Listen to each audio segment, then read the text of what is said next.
Welcome back, YouTube. Today we started Otome Demo Roulette, and today I played the demo for Peach Leaf Valley Seeds of Love. It's a farming sim inspired Otome game that is charming as can be. I definitely recommend checking it out. You can watch me play live at twitch.tv/Pinker NeonNova. Enjoy the video. Here we go. We're going to try out Peach Leaf Valley here. So, Peach Leaf Valley. I'm opening that up. Let's look at the store page. It is described as a romance visual novel, a Otome game whose premise is inspired by farming sim genre classics. That's why it interests me because I love farming sim games. I'm just going to open this up bigger for me. And let's give it a go here. See what this one's like. It's a demo, new game. What is your name? Oh, artist so cute. Look at her. Look at how cute she is. We're gonna rename the character, obviously. Pinker. The protagonist is so cute.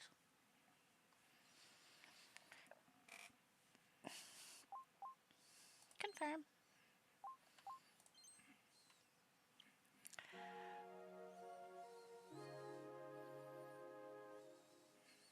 It's Red Fair Pink. It is. She's adorable.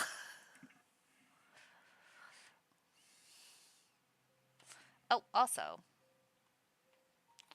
she's covering me up down here. Let's just resize me real quick. Resize the game real quick. Boop. There we go. It's still kind of covering up stuff. There we go. Boop. I swallow a lump forming in my throat as my boss brings his gaze up, slowly brings his gaze up to meet mine. Oh, there's voice acting. Yay! What? Oh, it's on skip. I don't want that. I just want to be able to press the buttons. If this is the type of work you deem worthy enough to submit to us after such a lenient deadline, then I honestly don't have much else to say to you. Boss, wait. I can resubmit a new draft or make any changes necessary. But, what exactly is wrong with the current proposal? I thought that. Oh, I did everything wrong. Oh no. I can't help but gulp as my boss narrows his eyes at me, slamming his hands on the desk. I watch as he coldly taps on my art proposal before clearing his throat. This is not the level or quality of work we expected when we hired you as the lead artist for this project, Miss Pinker. It's almost as if you deem this position to be a joke of sorts. Rude. I'm gonna turn this book up. This guy's mean. Sir, I can assure you that is most definitely not the case. The urgency in my voice pitches my volume higher, and I can't help but tense up in my chair. It isn't like that at all. I was beyond overjoyed and truly honored to be chosen for this project. I I admit that perhaps my art quality hasn't been the highest as of late, but I can change that. Please allow me to resubmit a new. No, and this is not something to be discussed. You disgust me, boss. Desperation rises in my chest as I feel panic settle into my stomach, and I unconsciously stand up and bow my head. Sir, please, I'm begging you. I cannot afford to lose this position right now. The reason I haven't been able to concentrate is because I'm in the process of getting evicted. My apartment complex has suddenly announced their demolition plans, and I've been swamped attempting to find a new place and finish this proposal. But I swear to you, I can. Tell me, why is it that your excuses are always more creative than your art pieces? That's so rude.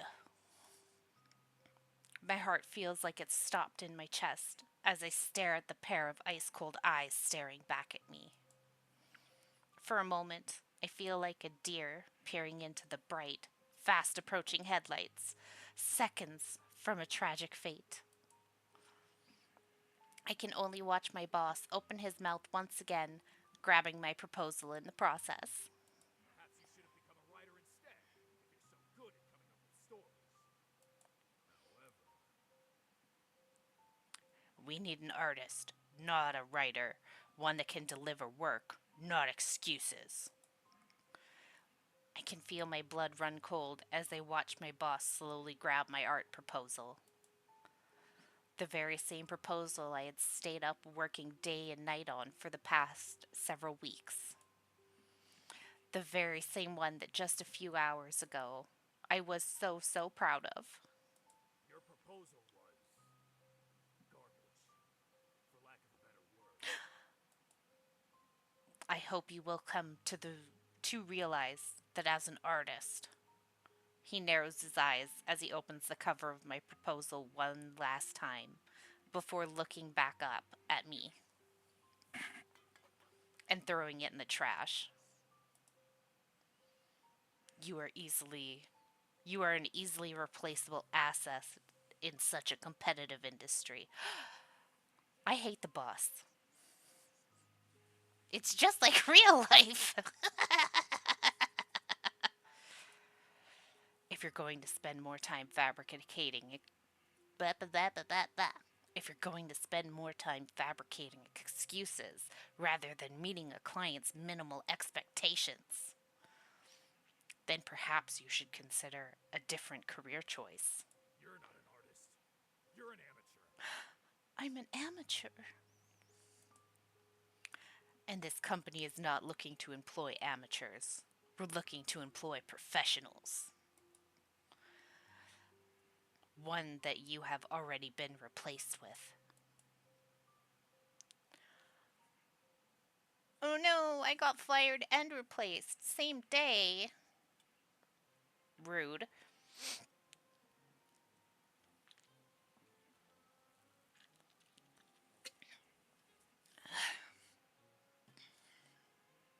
I can't help but rub my temples as what feels like the heaviest, longest sigh of my life escapes me. Hey, look, there's a hammer in the corner for me to beat up my boss with. I watch as all sort of people stream like ants through the city streets, each with their own destinations in mind.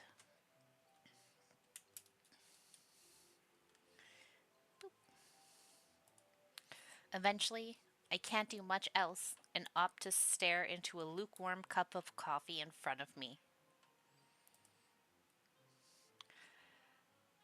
Fired and getting called garbage right to your face, huh?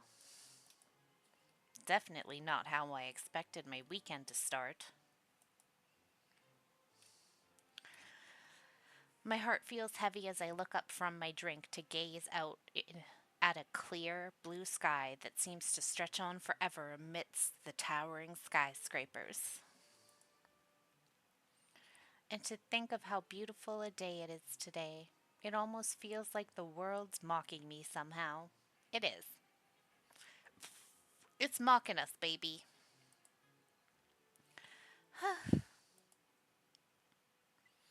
My attention is diverted when I hear the sound of a child laughing. My eyes trail over to a young boy tugging his mother's arm with one hand and clutching a small sketchbook in another as the pair sit down at a table near my own. Give up on art, child. This is protagonist. She's a hard veteran artist now, sucking on a cigarette and drinking her coffee. Give up on art now, child. You're not gonna go anywhere.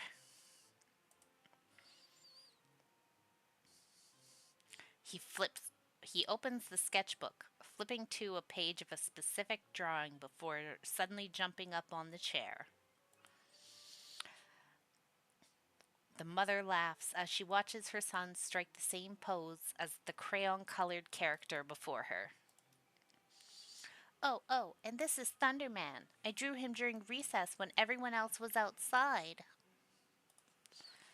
Haha, why, he's so handsome. Look at all those details. Oh, I'm so proud of you, Munchkin. You're getting so good at drawing. Thanks, Mummy. When I grow up, I want to become a artist and draw my own superheroes.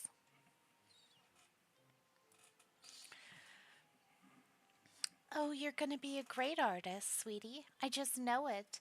You're already so talented and you work so hard. What else could you need? You need so much more, idiots. Don't you know anything about art? I feel the grip on my coffee cup tighten as I watch the beaming child show his mom more and more sketches in his notebook. The sparked look of joy, hope, and happiness that beams in his eyes. It's one I remember so well. I can't help but swallow the forming lump in my throat as I grab my drink and slam it into the nearby trash can. Oh yeah, she's got that hatred of the art. As I walk away from the tables, I shake my head sadly as the mother and son's laughter echoes in my ears and my heart.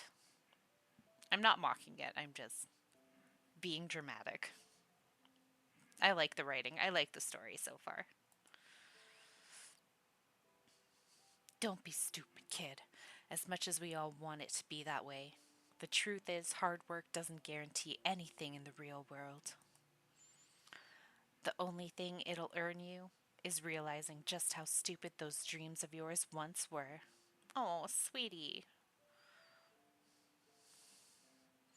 you can do it. You can live your dreams. I believe in you. For your sake, I hope along the path of life you find something else that can make you smile like that. Because art just isn't worth it. Take it from me. Without uttering a word, I quickly walk away to escape watching a shadow of what I once used to be, too. A shadow of a happy, dreaming kid who loved what she did more than anything. The shadow of a person who doesn't exist anymore. Aww.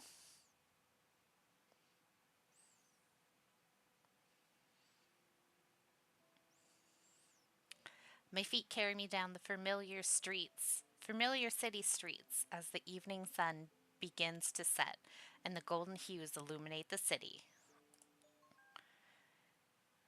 Before I have a moment to take in the uplifting sight, an email notification from my phone commands my attention.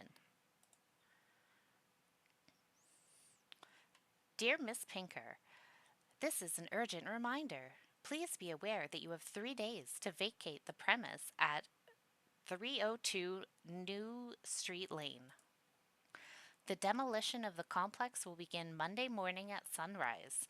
All tenants and belongings must be removed by then. Any and all belongings that still remain in the property by next Monday will be considered garbage and thrown away. Please act accordingly. Monday? What? That's impossible. This poor lady, she's having the worst a few weeks. Been there, girl. I gawk at my phone as I stop to read the full email, earning a few strange glances from passers by. My heart races in my chest as I frantically dial my landlord's number. After a few moments, a voice picks up. Hello, this is Frank speaking. I love you, Frank. Best voice actor. Frank, this is Pinker from apartment 302. I just got an email from the complex saying that demolition begins Monday morning? How is that possible when barely a week ago you told me we had another month to move? Oh, yeah, about that. Sorry for the confusion, but there's been a, slight change in the plan. Frank! What what are you talking about? Yeah, you see, the company that bought the complex wants to start building a water park on it ASAP, while the other original agreement said it a month. The CEO called me yesterday and offered me $500,000 to start next week. Can you believe it? Sounds like you're about to be hit with a lawsuit, sir, from the tenants. Class action, and you're gonna lose that $500,000. What? I know! Ain't that something? So, yeah, you gotta get out of there. The hell I do. Frank, are you crazy? How am I supposed to find a place to live and move into in 3 days? It's Friday. Yeah, I understand and all that, but, money talks, baby! I hate Frank. Sorry about the short notice, but I'll need you out pronto. But Frank! Oh, got another call coming in. Ain't much more to discuss, sweetheart. Deal's a deal. This hammer is now for Frank. By Monday morning, I need you out of there. No ifs, ands, or buts. I scream out in frustration as the call drops, and I can only gawk into my phone. By Monday? Where the hell am I supposed to go? I just got laid off, for God's sakes. You got fired, sweetie. There's a difference. Taking note of the passing strangers and the nearby security guards shooting me curious glances, I feel my cheeks flush red in embarrassment. I clear my throat as I continue walking forward. I need to calm down, or I'm going to risk getting arrested at this point, too. But hell, at least I'll have a rent free place to stay by starting Monday.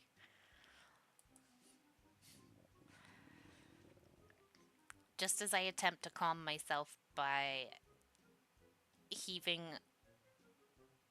a few deep breaths, my stomach lets out a disturbed growl. I rub my belly as I glance at the time. Ugh. And to top it all off, I haven't even eaten properly trying to meet that stupid deadline. What was it even for in the first place? Maybe I should just grab some fast food, go home, and try to plan out how exactly I'm going to survive the next 72 hours. We're in survival mode, baby. We can do this. Brew a pot of coffee and get your laptop. I can do this.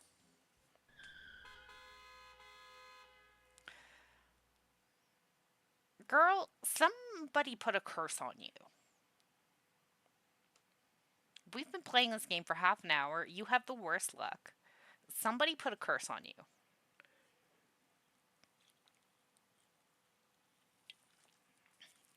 Time to become a witch. As I barely take a step forward, a speeding car honks angrily at me, causing me to quickly tumble backwards in an attempt to dodge it. An angry looking man lowers down his window as he flashes me the finger. Hey, what the hell? Watch where you're going, lady! That's my line, you jerk. Where'd you learn to drive? I can't help but let out a shaky breath as I watch the driver flip me off again before angrily taking off. I look down to catch the sight of myself on the ground, now with a few bleeding scratches adorning my hands and knees. I glance up to see people passing by, left and right, but no one bothers to help me. Not so much as even spare me a glance. Just as the looming buildings on both sides of me, I can't tell what suddenly feels colder, the concrete of the ground or the hearts of the people in this city.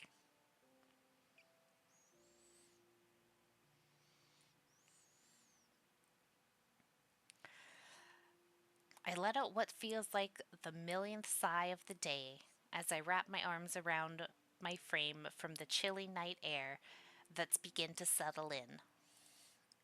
As my apartment complex finally comes into view, I can't help but stop in place. Home sweet home, huh? Well, not for much longer, anyways. As I reach for my keys, I catch sight of a wooden sign that seems oddly out of place, resting against a street lamp next to me. Semi annual farmers market. Last sunrise to sundown, today only. I raise my eyebrow in the direction the sign points as I tilt my head towards the entrance of the nearby park. Farmers market? I didn't even know those happened in this kind of city. But maybe they'll have something cheap and good that I can grab for lunch tomorrow. Just about anything's better than that nasty burger I had for dinner. Ugh. With newfound interest, I decide to make my way towards the park.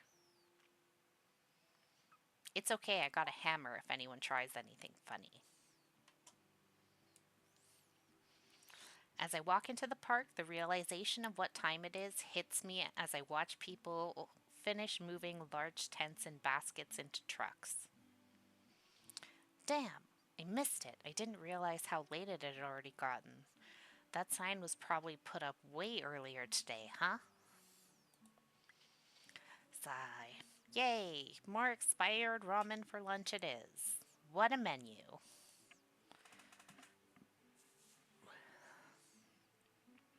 Deciding to at least walk off the 90% grease, 10% burger I had grabbed for dinner, I stroll down the venue and the various I'd spot various folks still packing.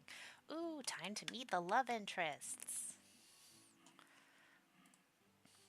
The rustic and humble looking stalls of fruits and vegetables being sold grab my attention, but what intrigues me more is the people packing them. I watch these vendors, most of whom are dressed in simple worn clothes and mismatched colors, laugh and joke amongst each other. Many are covered in sweat and dirt from a hard day's work, but the looks on their faces is what really capture my attention. Why do they look so happy? Despite a visible weariness of the day, almost every face I can spot is graced by an expression of utmost joy. Have you ever met a farmer? Farmers are so cranky. I know, because my Papa NeonNova is so grumpy, but he's also so happy. We love him.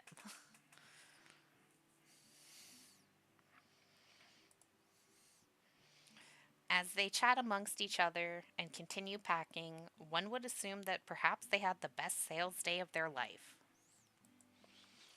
But many of the cart but many carts of unsold fruits and vegetables in the back of several trucks dictates otherwise.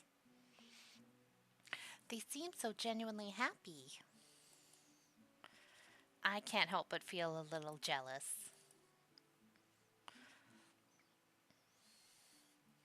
As I smile sadly and continue walking forward, I almost near the end of a long street, and suddenly, out of the corner of my eye, a big sign decorated with vibrant flowers catches my attention. Help wanted. Various positions open at Peach Leaf Valley. Leave the city behind and have a fresh new start in the countryside. I find my eyes transfixed on the words written before me. For some reason, I can't help but read the sign over and over again, almost as if waiting for the words to sink into me. Leave the city life behind and have a fresh new start in the countryside. I can only blink blankly as I mumble the line out loud, but suddenly the sound of approaching footsteps distracts me. I turn to look at the face of an old man with a funny looking mustache. The man shoots me a kind smile as he places a small crate of flowers down next to him before motioning towards the sign. Evening there, missy. I'm afraid you're a bit late for the market. I love him! Hi, old man. Seems you might have missed all the good deals, but, well, are you interested in hearing more about the valley by chance? As if his question snaps me back into reality, I find myself instinctively shaking my head as I step back. Oh, no, sorry. I was just taking a look. I'll be going now. Is that so? Well, all right then. Have yourself a good night, young lady. Oh, and here.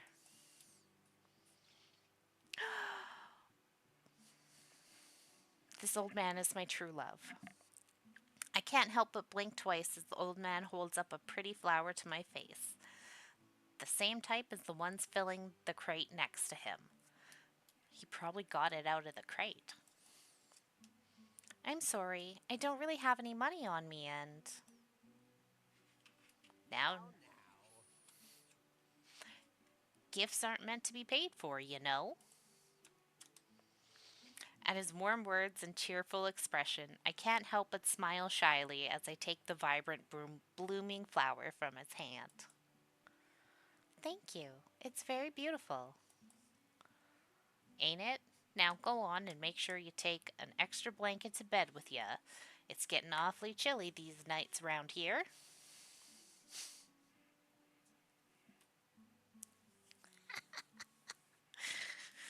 Oh, this is a cute game. Wouldn't want you catching the sniffles for fun.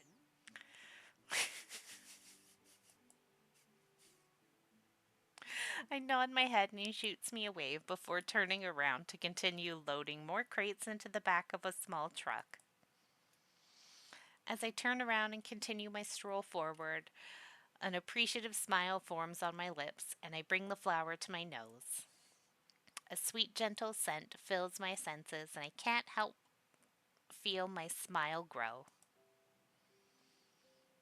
You know, that's probably the nicest conversation I've had in weeks. This poor girl. She's so hard done by that she's just like, I'm gonna move to the country just because someone was nice to me. I mean, I get it. I do.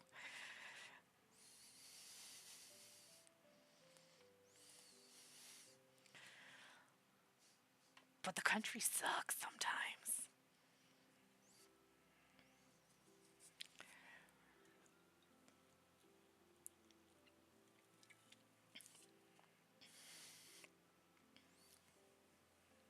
I secretly glance back at the old man as he waves over another vendor with a beaming, well, beaming a giant smile.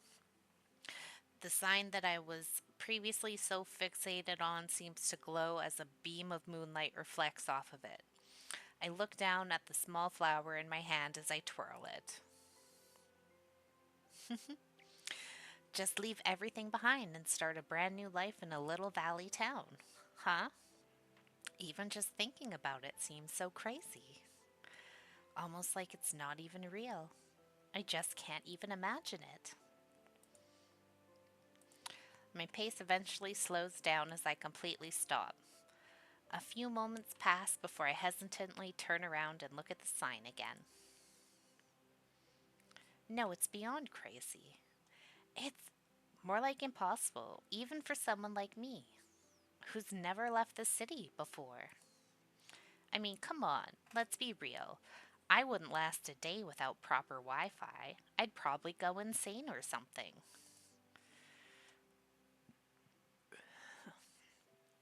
There's Wi Fi in the countryside. My thoughts oppose my actions as I find myself standing once again in front of the sign. So why? As I reach out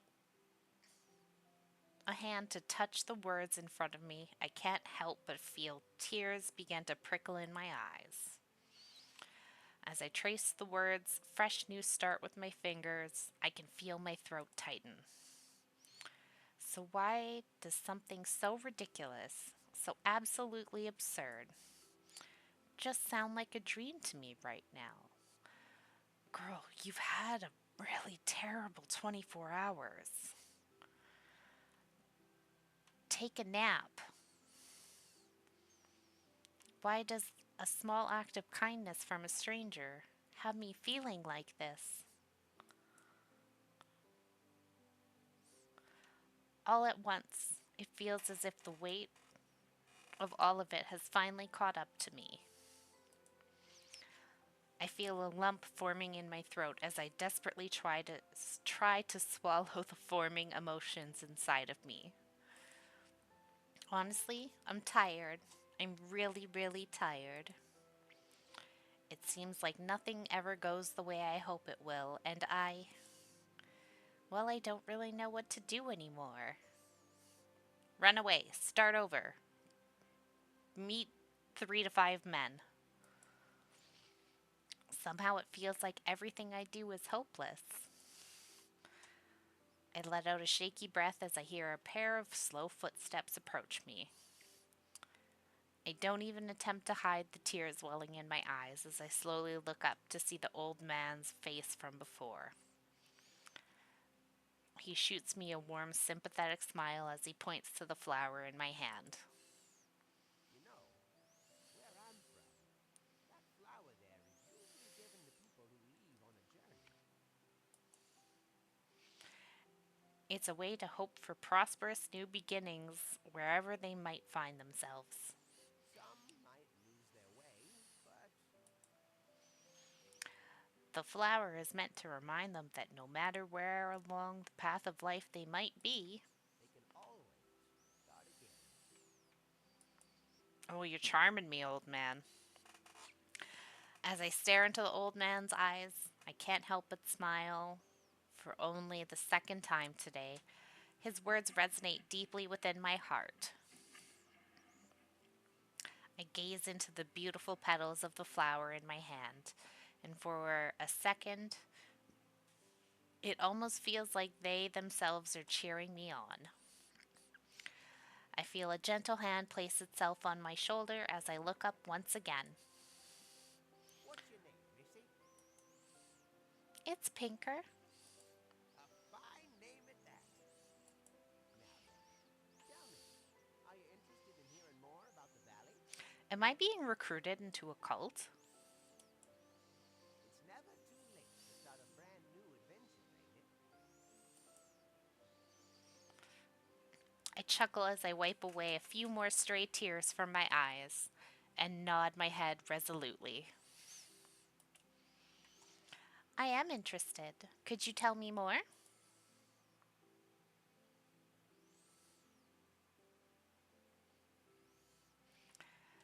It's incredible how the decisions that have the power to change our lives completely seem to happen in the blink of an eye. And from those very decisions, the seeds of our futures sprout and bloom into the very lives set out before us. Well, here we are. Welcome to the valley. The old man's name is Earl.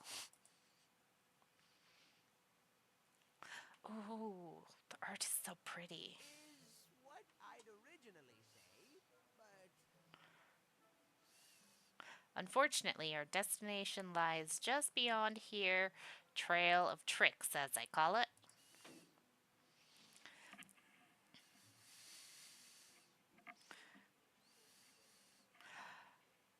Oh, I wish it was one of those forest witch lesbian cults.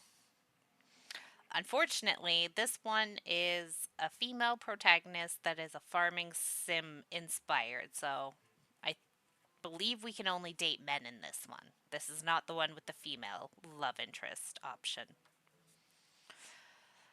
I climb out of the passenger seat of Earl's truck as I look into a dense, steep mountain trail. Trail of tricks?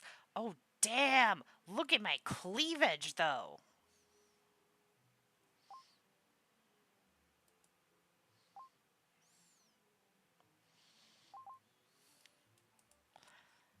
Yep, this one's a bugger. For folks heading up into the valley, gets real slippery due to the rain this time of year. I don't want to be saved by the love of a good man. That's gross. But maybe the men are really pretty, and I can top them. However, for those crossing by foot, there's a short little forest path right through there that'll get you to the other side in less time than you can say moo. Femboy men. Maybe. Will we be going by foot then the rest of the way? Uh, Well, as much as I enjoy nature, I hate to leave my truck here to it, especially filled with all my flowers and veggies still on board. here's what we'll do. You go on ahead through that patch by foot, and I'll meet you out the other side once I get this darn truck over this here trail. Sounds alright?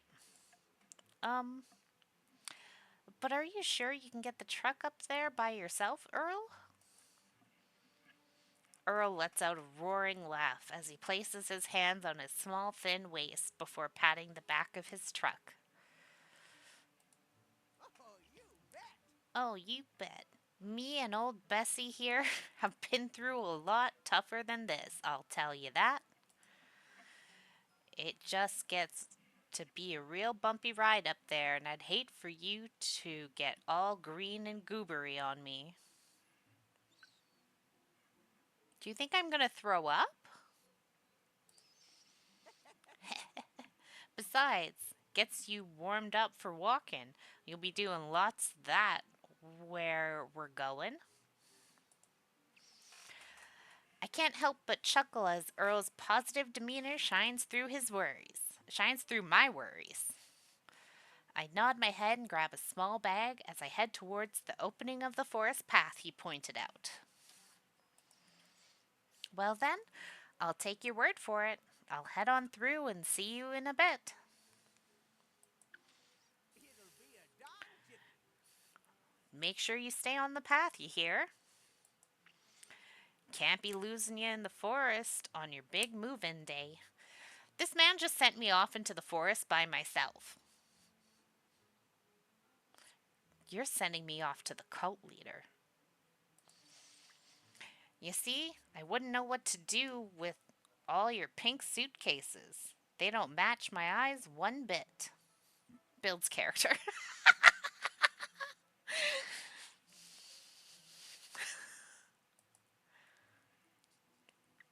Earl earns another laugh out of me as we wave to each other before I walk through the small open path between several bushes. I could be between several bushes. That could be my happy place. As I walk through dense shrubbery, I can make out a visible path heading towards an opening not too far away. I clutch my bag closer as I begin my trek while panning my head around to take in the sights. Wow, pink! Wow, I don't think I've ever seen this much green in my life before. Even the air feels so different here. It feels so fresh. I walk forward a few more steps as I take in the emerald scenery around me. Trees, plants, and flowers.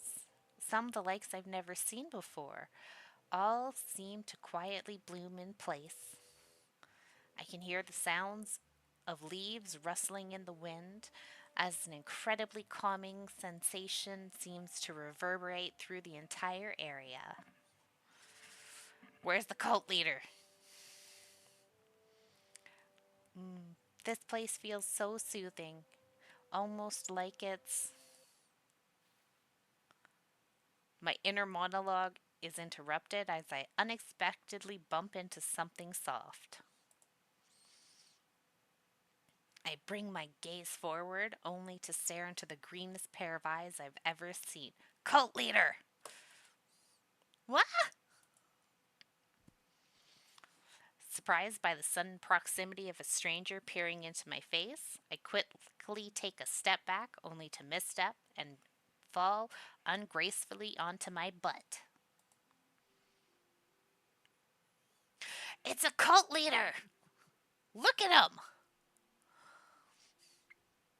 As I mutter a small groan, I look up to see a stranger chuckling softly to himself. I found him. Cult. Green hair? And what's up with his clothes? The stranger extends his hand to me with a warm, silent smile. I eye it for a few moments before choosing to accept his help. With a strange amount of ease, the stranger helps me back up to my feet as I shyly gaze up at him. Despite his strange looks, he boasts a beautiful, almost ethereal visage. And somehow, as if standing near him makes me feel incredibly calm. Cult leader. I can't help myself, but I can't help but catch myself staring as I quickly clear my throat. Um, I'm sorry for bumping into you. I probably should have been watching where I was going. Hmm. That's a good voice. The stranger tilts his head as he shoots me another warm, silent smile. My eyes instinctively widen as he suddenly reaches towards the side of my face before pulling out a four-leaf clover from thin air. Huh? A clover? Was it stuck in my hair or something?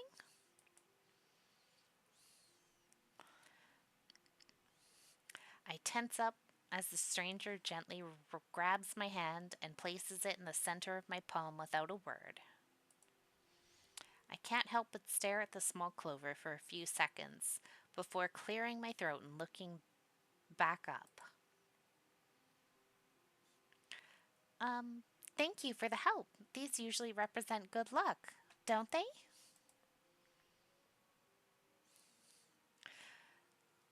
The stranger nods at me while flashing a silent smile. And this time I can't help but flash one of my own.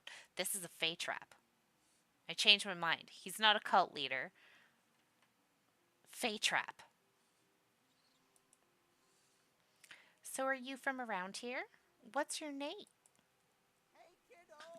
You over here yet? Earl, save me!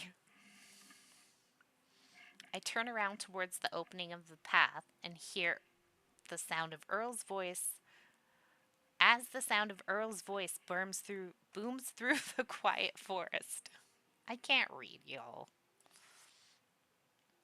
Several leaves seems to rustle as a few woodland critters scatter about, rushing back into the trees. Just as I turn around again to find the stranger, I find the spot he stood in just a few seconds ago to be completely empty. It's the Fae. It's the Fae. What the? Where'd he go? Can you hear me? Don't tell me you actually got lost in there. Earl, I'm talking to the Fae. No, I'll be right there.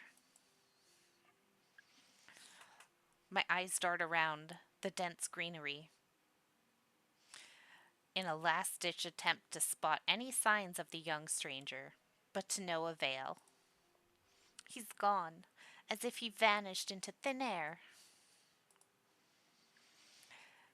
and in the place he stood just a mere seconds ago, small flowers now seem to be blooming from the ground. I shake my head of any strange thoughts as I focus my attention back towards Earl's voice and head towards to the end of the trail.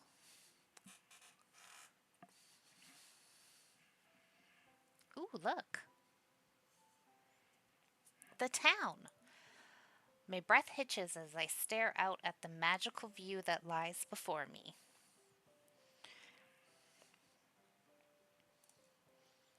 Whoa!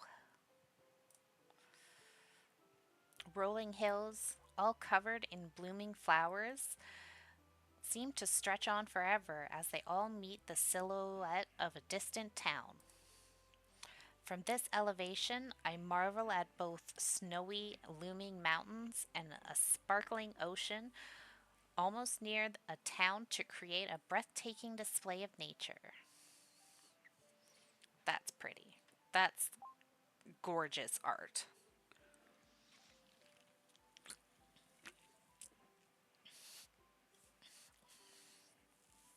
I just dripped water all over my face. Good job, me. I can't help but break out into a genuine laugh as a slight breeze picks up, and it seems as if all the flowers began to dance in the wind around me. This here's my favorite part of the whole trip. The view? I look over to see Earl in his truck now parked beside me as he looks out over the view with a tender, loving smile. Welcome to Peach Leaf Valley.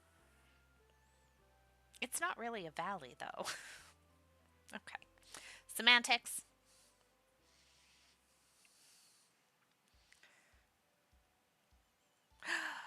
The intro!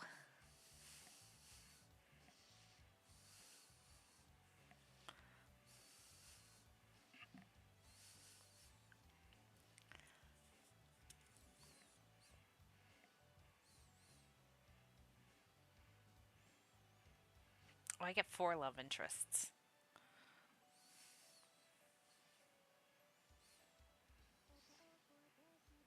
It's me! Oh, she's so cute. The baker. The aristocrat.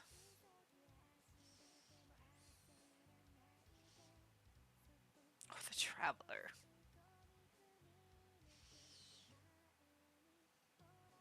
The farmer. Earl's daughter.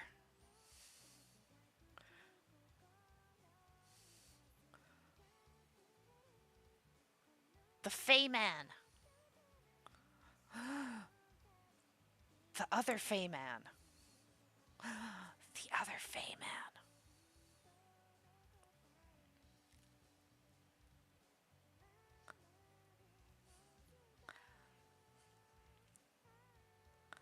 Maybe they're the seasons?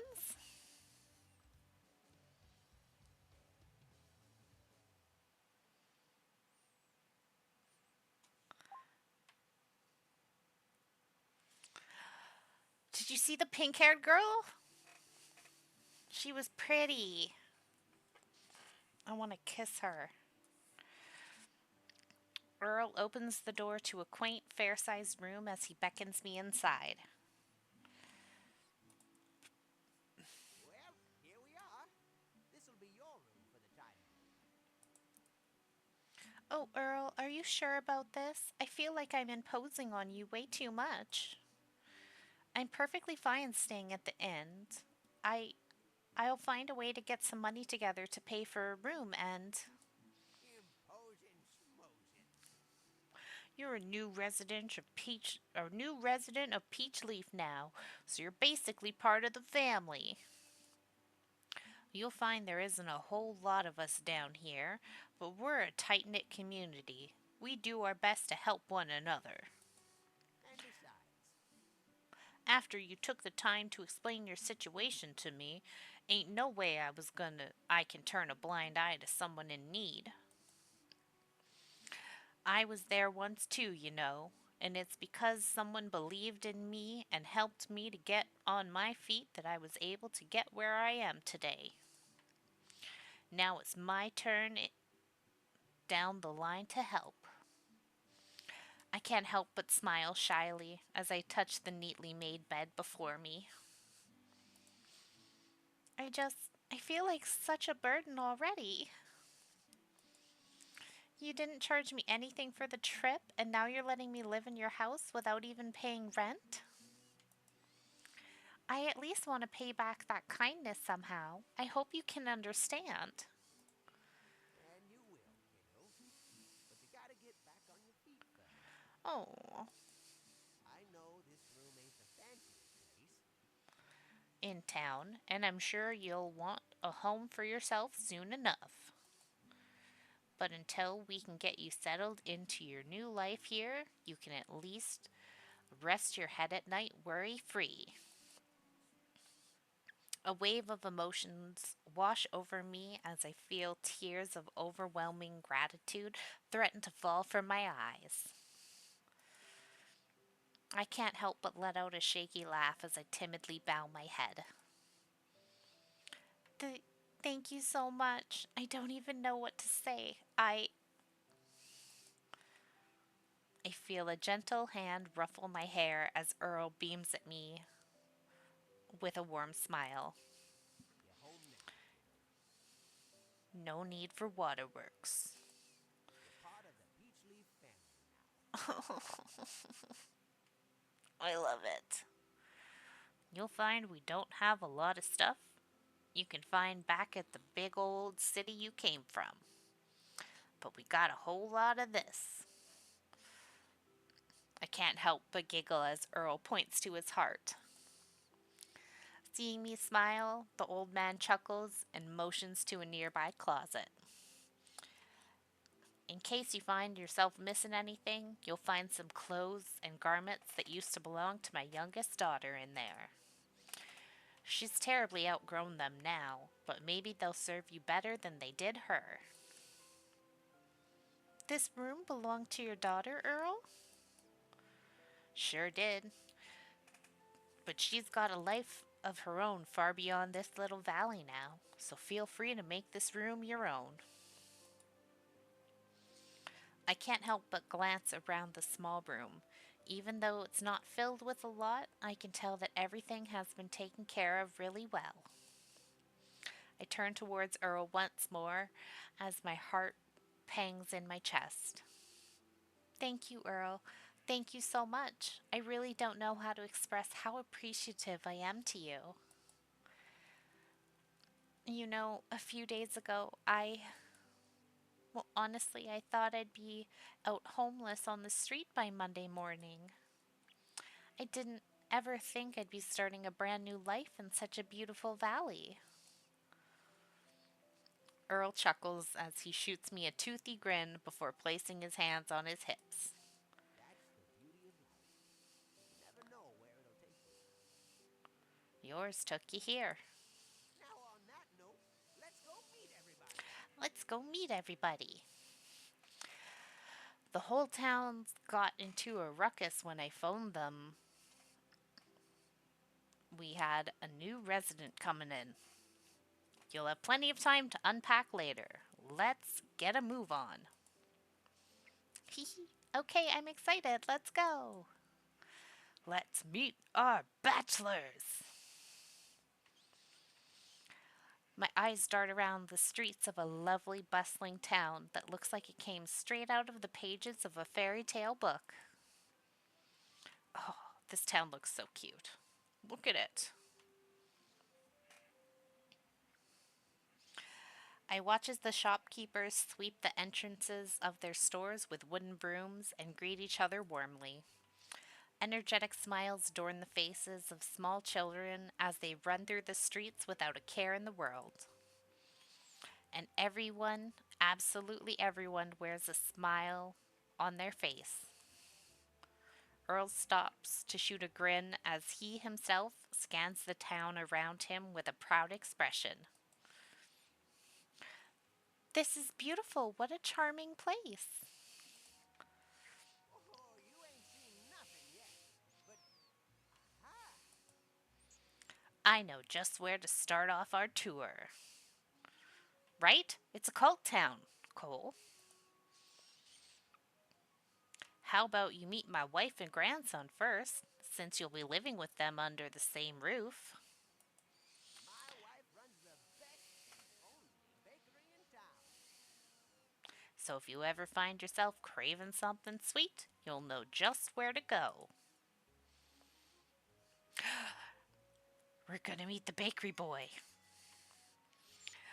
A soft bell rings out as I walk into a rustic little shop with a delicious smell wafting into the air. In the air. I can't help but feel my face light up as I take the sight of a beautifully colored pastries spanning down a glass counter. Hmm? Hello? Anybody home? Well, well, look who it is. Back so soon from your trip, old man?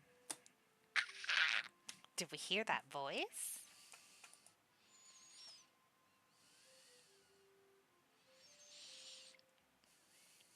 At the sound of an unfamiliar voice, I shyly peek over Earl's shoulder to spy a young man as he walks through a set of kitchen doors. Small rays of sunlight shining through the window reflect off his amber colored eyes as a kind smile dances on his face. I hope he's mean.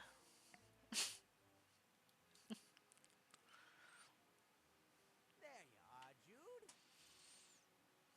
I was wondering who was running this bakery. Y'all can't just leave the front empty like this. Relax, Gramps. Jeez, you've been back for less than a minute and you're nagging already?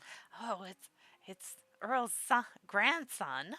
Gram's got something in the oven, and I was just finishing up an order in the back. And besides, you know it always gets kinda empty at this hour. No need for nags. Just as Earl opens his mouth to say something, an old woman walks through the kitchen doors with an excited smile on her face. Oh, I thought I heard your voice, dear. You arrived just in time. I have a delicious carrot cake with your name on it in the oven. Oh, Gran, Oh, Pumpkin. you're embarrassing me in front of the kiddos. Huh? Kiddos? Earl beams a giant smile as he steps out of the way to reveal me standing behind him. Nina, Jude, I'd like y'all to meet the newest resident of Peachleaf Valley. Come on, no need to be shy. Introduce yourself. Right. Hello. I'm Pinker. I live in your house now, Jude. I just moved here from the city and I'm very excited to meet everyone. Thank you for having me. What? Pinker? Oh, well, aren't you an absolute delight? Let me get a good look at you, my dear. My nervousness began to dissipate as Nina steps out from behind the counter and comes closer, beaming a friendly smile. My name is Nina. As you probably noticed, I'm Earl's wife and I run this bakery. It's an absolute pleasure to make your acquaintance, Pinker. The pleasure is all mine. Thank you so much for your hospitality and for letting me stay at your home for the time being. Aren't you the sweetest thing? You're very welcome, my dear. I know such a big move can be awfully nerve wracking, but you've got nothing to worry about here. You're already part of the family. I'm gonna marry your grandson. Maybe. If I don't marry the fake king that I met in the forest. Nina takes my hand in hers as she says this, and I can feel my heart swell with happiness at this level of kindness I've never experienced before. Girl, we have a family somewhere, I think. Ah, thanks so much. I'm afraid I don't know what else to say. Well, you could start by telling me this. Do you like sweets, dear? I do. Butter pound cake is my favorite. What the frickle frack is a butter pound cake? Says a lot about the family. Why, what a coincidence. That's my little Jude's favorite dessert, too, right, dear?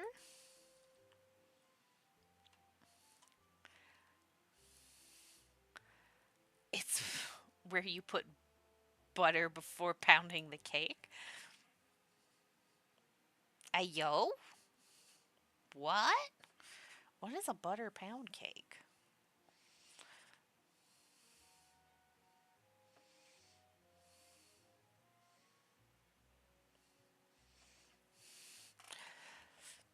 I glance over at Jude, still standing behind the counter, but raise an eyebrow when I see him gazing at me with an intense expression. Apparently from the US South, so definitely too sweet. Yeah, I don't like things too sweet. He doesn't even seem to register Nina's question. He just simply stares at my face, as if, almost as if desperately trying to decipher something. Jude, Jude? is everything all right, dear? It's a pound cake with a cup and a half of butter, dear God. Oh, God. Why?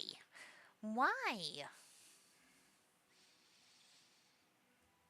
Why would someone do that? Is everything all right, my dear? Almost as if his grandmother's worried tone snaps him back to reality, Jude tears his gaze away from me before nervously looking back up. I can't help but gulp as his eyes dart frantically between my own. Sorry, um, I have to go. I have to go. That's not even all the butter because you're supposed to butter the pan too? What the hell, Cole? Not you, Cole. What the hell, the South? Oh, I made him nervous. I need some air. I'll be back later. Hi, Silent. I make Jude nervous. We have a history, I suppose, that I don't remember. With barely a moment's notice, Jude quickly walks out from behind the counter, brushes past me, and briskly exits the small shop. Jude! Jude! By Earl. Jude, dear, where are you going? His grandpa parents call his grandparents' calls fall on deaf ears as Jude quickly exits the shop in a hurry, not even glancing back once. An awkward silence falls on the shop for a few minutes as Nina and Earl exchange confused glances. I miss you too. How you been? Been good? Been having fun? Been being good? Been behaving yourself? What the heck was that about? I didn't say anything weird, did I? Oh, Oh, Pinker, please pardon my Jude. He's not usually like this. Like a skittish bird? I wonder what's got him so flustered. He's never seen a woman with boobs. I know! Maybe he couldn't handle how pretty Pinker was. I can feel my cheeks heat up at Earl's joke as the image of Jude's intense gaze on me makes a shiver run down my spine.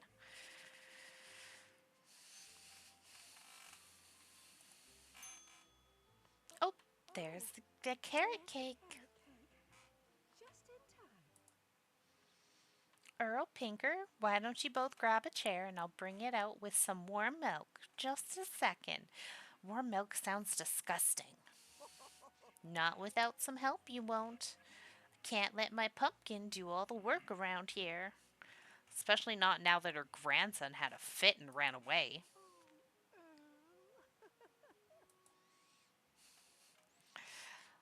I can't help but giggle at the wholesome banter between Earl and his wife as they lovingly take each other's hands and go towards the back.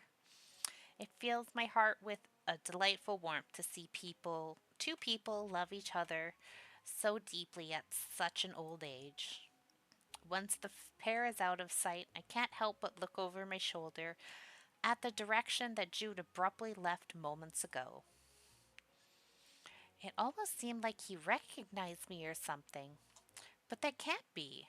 I mean, I've never been here before. That was just totally weird. Hmm, I hope he's okay.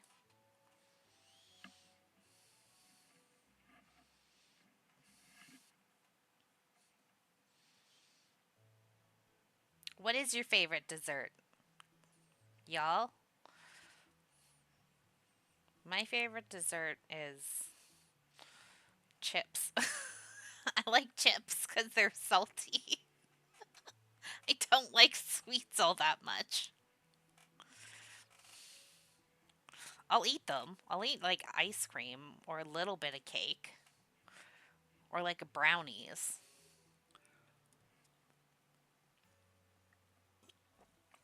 Mm, brownies with salted caramel.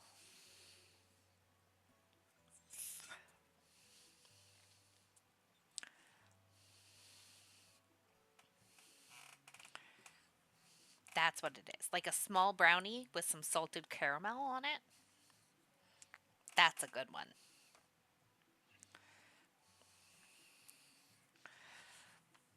Earl and I walked towards the gates of a vast ranch as clear blue skies shine above us.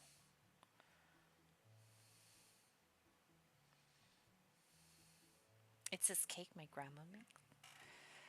Dessert has to be sweet. See, dessert to me just has to be something you eat after a meal. So it can be savory to me too. Cause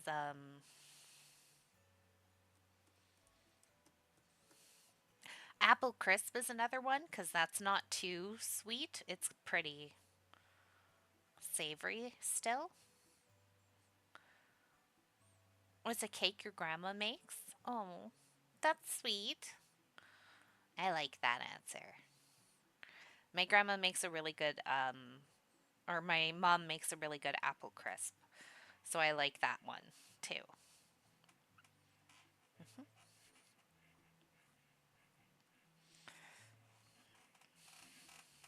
I can't eat a lot of I can't eat any pie, so I can't say any pie. But apple crisp is close to pie, so oh, cheesecake is good too cuz it's a little bit more savory. But I can't eat a lot of cheesecake either. Oh, Cole's been my baby. Cole's been here since like the first month I was streaming, so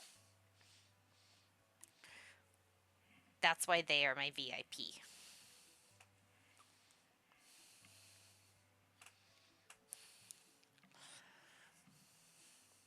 Yeah, I only have one VIP, and that's cool.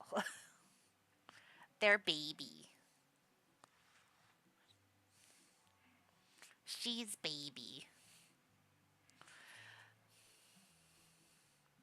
Not for very long. Like, I've only been streaming since August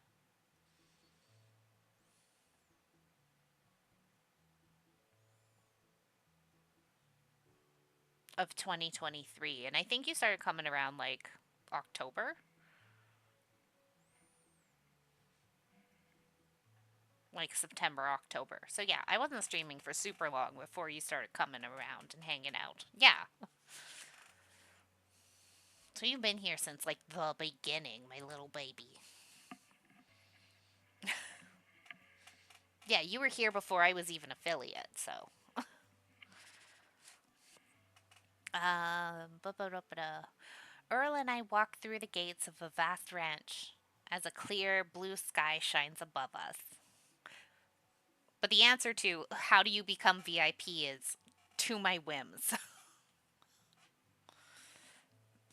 But it was like as soon as I hit affiliate and I was able to give away VIPs, I made Cole VIP.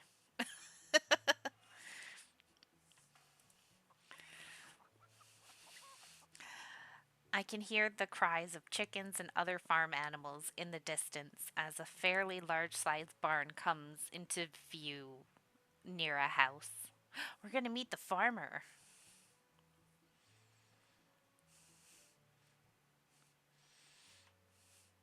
Yeah, I haven't really thought of anything like that, so it was just I knew when I got the ability to do VIP, I was going to make Cole VIP. That was the only thing I had thought of so far for that reward.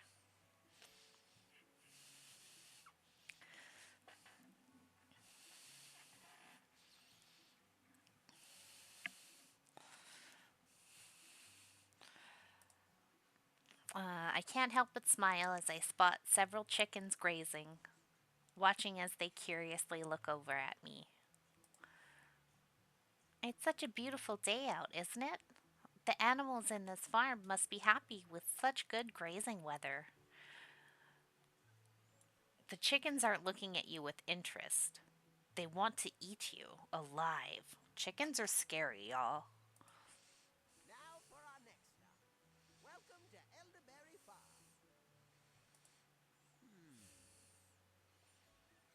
It's a little strange, though.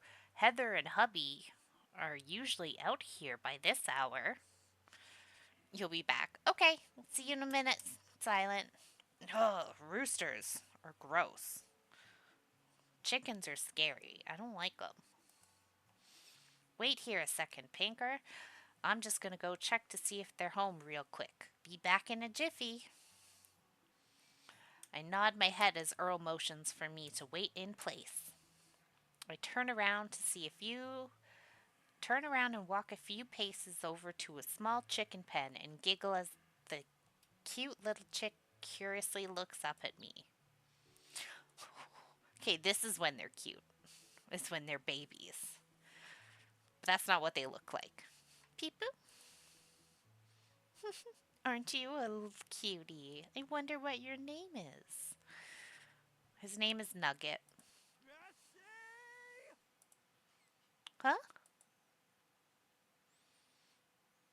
A loud yell in the distance captures my attention, snapping my head up towards the source of the sound. Suddenly, the ground feels as if it started shaking at the nearby chickens, as the nearby chickens all frantically run in the opposite directions. What the? Tremors? Jessie, get back here, goddammit! Cows on the loose. I turn around at the sound when the loud cry. I turn around at the sound of a loud cry when I catch sight of a rampaging cow headed straight towards me at lightning speed. The cow is quite large, and its eyes seem to be glowing red as smoke comes out of its nose. Good cow sound. What? A cow?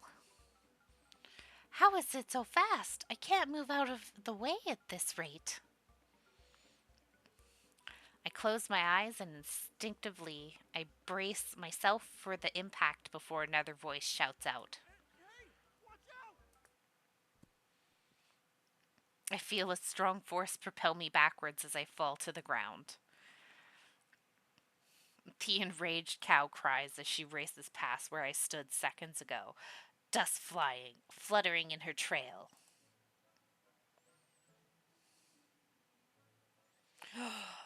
We like a redhead.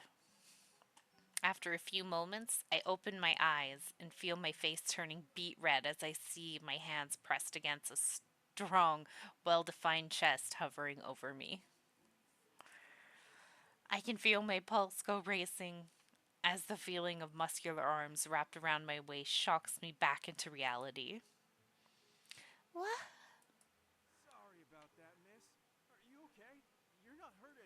you? Just my heart. I look straight into the ocean blue eyes as the young man stares back worryingly at me. I'm fine. Phew, I'm glad to hear it. Sorry for the tumble. Let's get you back on your feet, yeah? No, thank you.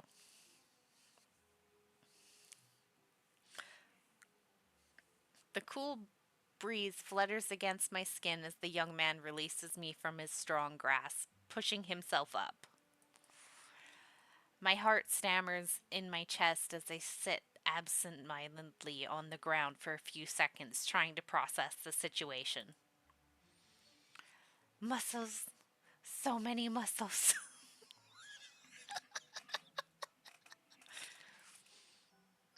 My attention is diverted as the hand extends itself towards me. I look up to see a young man from before shooting me a friendly smile. There are much better places to take a rest than on the ground, you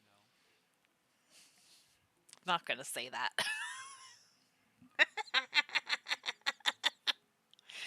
Sensing his kindness, I shyly place my hand in his and he lifts me to my feet with ease.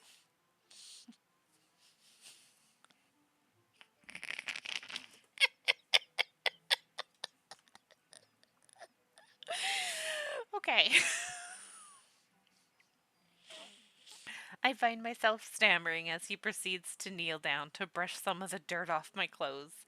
He flashes me another friendly smile afterwards.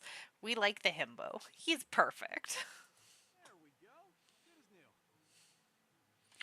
Now then, Can I help you? sir, stop flashing us. Oh, there she is, my big old Dairy Queen.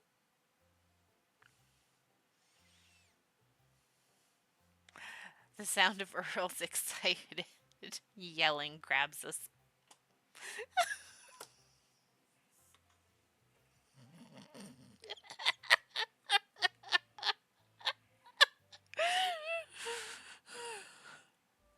Earl, what the fuck?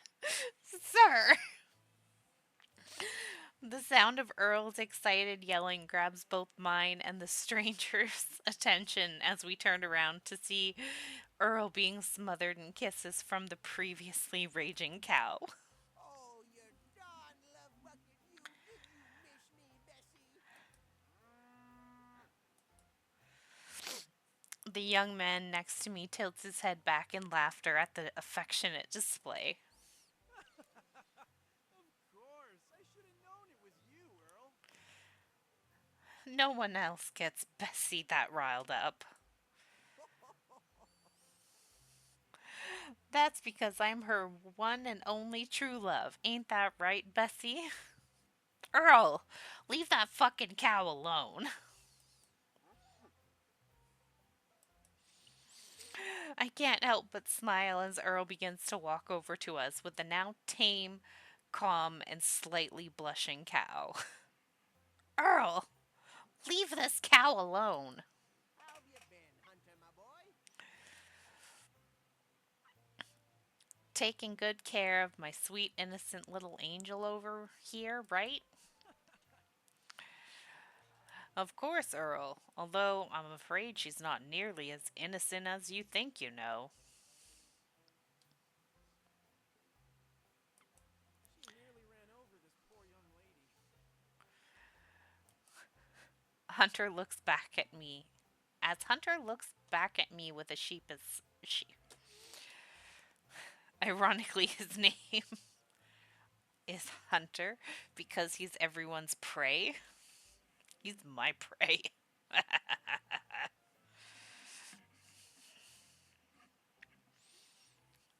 He better get that bow and arrow out and hunt me down.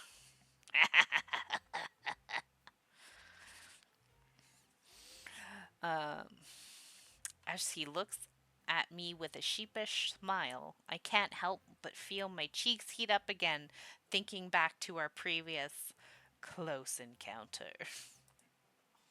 Bessie. You can't be running our new neighbor over before I've had a chance to introduce y'all. Ahem. Now then. Hunter, where's everyone else? Mom and Hubie went to the city to visit some friends. But they should be back soon. Elderberry Farm's down to one today, I'm afraid. Oh, gotcha. Well, no matter. Pinker, this is Hunter. Hunter, this is Pinker. She's Peachleaf's newest resident. Oh, so you're alone right now, Hunter, hmm? So I can come stay with you and we'll have some alone time. And this here's Big Bessie. My one true love. Ain't nobody out there can hold a candle to my sweet Bessie. Don't you have a wife, sir? Oh, is that so? I'll be sure to tell Nina when I see her. Don't you dare, farm boy. I can't help but chuckle as I wave over the large animal by Earl's side. Hello there, Hi there, Bessie. Nice to formally meet you. And nice to meet you too, Hunter. Thank you for the help back there. My pleasure. Sorry about Bessie. As you can probably tell, she gets real excited when Earl's around. She probably caught a whiff of him when you guys got here. Can cows smell all that good? Hold on.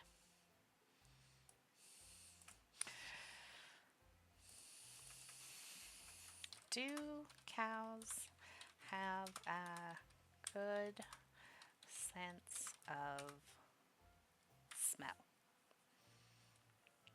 Their amazing sense of smell is one of their best defense mechanisms.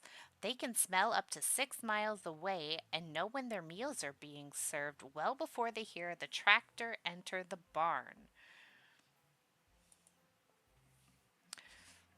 Yeah, cows do smell real well. Damn, cows. I won't question you again, Bessie. Well, that's because she loves me. Ain't that right, Bessie? I can't help but giggle at Earl and Bessie's endearing exchange. After a few moments pass, I catch the sight of Hunter's eyes on me. He wipes a hand on his pants before extending it out to me with a smile. Welcome to the valley. Take me into your loving arms again, sir. I hope your new life here will pan out exactly how you hoped it would. And if you ever find yourself in need of anything, feel free to reach out. Uh, what kind of anything, sir? Ah, thank you, Hunter. I truly appreciate it. No worries. We're all a giant crazy family down here. Stop saying family, you fucking cult. Albeit maybe a bit dysfunctional, too. That doesn't make it better. Oh, by the way, I also work part time at the restaurant and do odd jobs around town, so you might see me running around often. don't be afraid to ask for directions if you ever get lost, okay? This place can be a little bit of a maze for newcomers at first. I've lived in the city, sir. Your small town ain't got nothing. Right, thanks. I definitely will. Sounds good. Now then, if you'll excuse me. Back in the barn, Bess. You big troublemaker, you. Oh, look at his angry face. His serious face.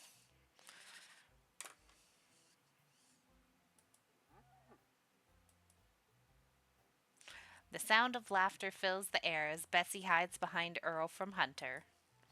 I feel a sense of warmth fill my heart as I get to unravel more and more of the valley.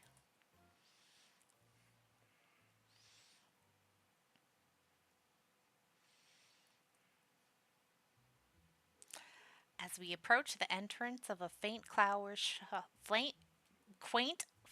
shop, Earl shoots me a smile while he opens the door for me. Now, I'm sure you're probably dying to meet someone you can relate with, so I want you to meet Miss Amelia. She's a real kind girl. Runs this shop with her nutty old grandma. Seems to be about your age, too. So I'm sure you'll y'all can be great friends. I don't speak Southern. As we walk into a beautiful flower shop, a sweet scent fills my senses as I can't help but breathe in. I look around to see gorgeous flowers, some the likes I've never seen before, all blooming through even the tiniest cracks in the wood. Eh? Skylar? Is that you? What? Hearing the confusion in Earl's voice, I turn to stare into the profile of a tall, foreign looking man. The man doesn't seem to have noticed Earl as he paces back and forth, seeming deep in thought. Gefair. Gefair.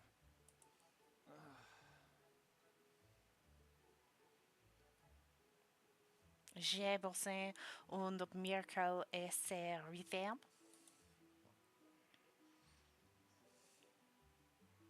That probably wasn't right.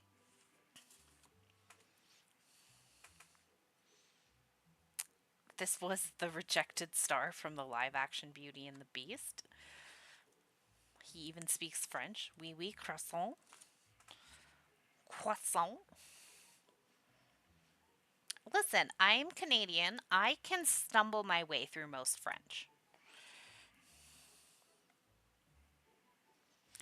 If an actual French person hears me speaking it, though, they're going to be like, what the fuck? I speak, air quotes, speak French Canadian. I can sound it out.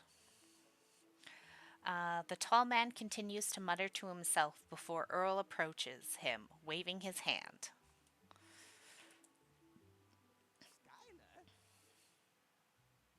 Skylar? Hello? You listening? The foreign man's attention snaps up at the sound of his name. He looks over before shooting Earl a friendly smile. Ah, Monsieur Earl. You've returned from your trip. Welcome back. Yeah, Pink can speak French Canadian patois. Oh, Oh. Before he can finish his sentence, the foreign man's eyes land on me. Our eyes meet for a few silent moments before I muster a shy smile. But before I have the opportunity to even get a word out, I watch in surprise as the tall, slender man dashes forward towards me. Oh, hey, he's wearing the trans colors. He is. I blink in surprise as I watch him grab one of my hands and place a kiss to the back. and just who is this breathtaking mademoiselle? That's not how you say it. It's Mademoiselle. That's very Americanized. Huh? Before I can even answer, the tall man gets down on one knee. His eyes seem to be completely fixated on me as a radiant smile graces his lips.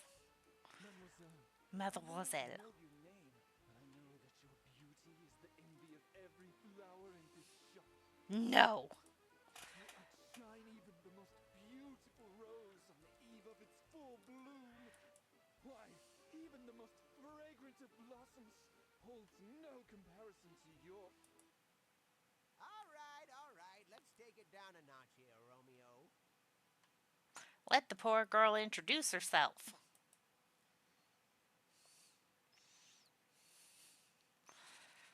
Skylar Tryhard. His name is Skylar Tryhard.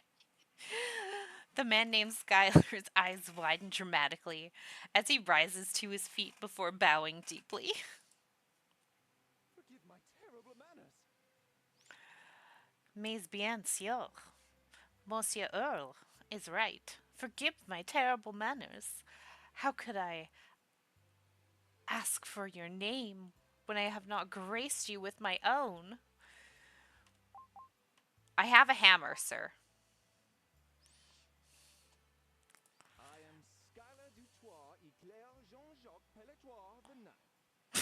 proud, proud Jean-Jacques. resident of this magnificent valley. It's my favorite French name, Jean-Jacques.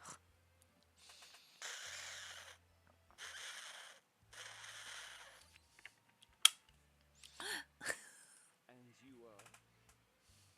I have one name, sir, and I'm not taking all of yours. Um, I'm Pinker. I just moved into the valley today. It's nice to meet you, Skylar.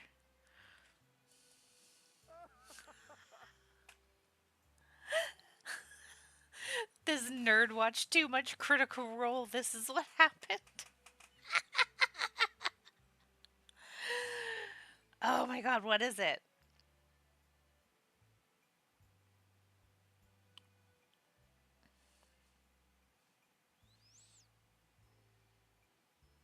Frederick, no, Percy de Rollo, Frederick von Musel, Kowalski de Rollo the Third,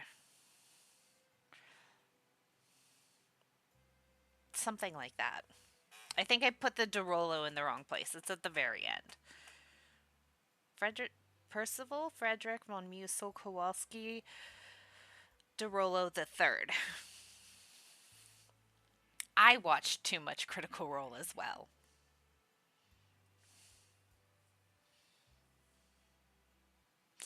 Um, oh no no no. But the pleasure is most definitely mine. Lady Pinker, you're a spectacle to behold. Oui, en effet. We on the fête, like a marbled statue that has come to life.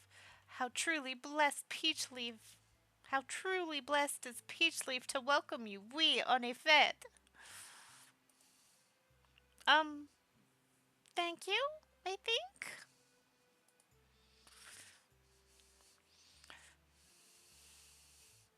Earl lets out a chuckle at Skylar's theatrics. After a few moments, he looks around the shop before turning around with a puzzled expression.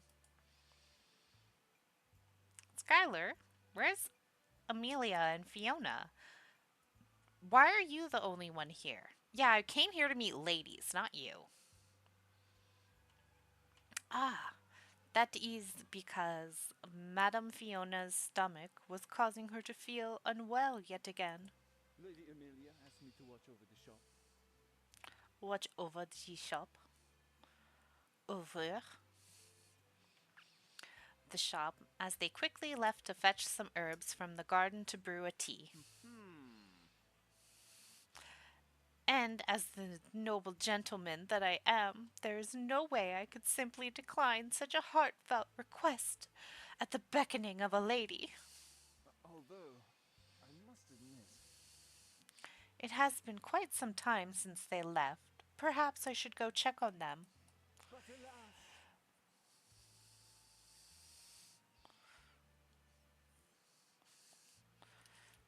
Oui, oui, oui, croissant et baguette. But alas, no one would be here to guard the shop and keep the beautiful flowers company better than moi.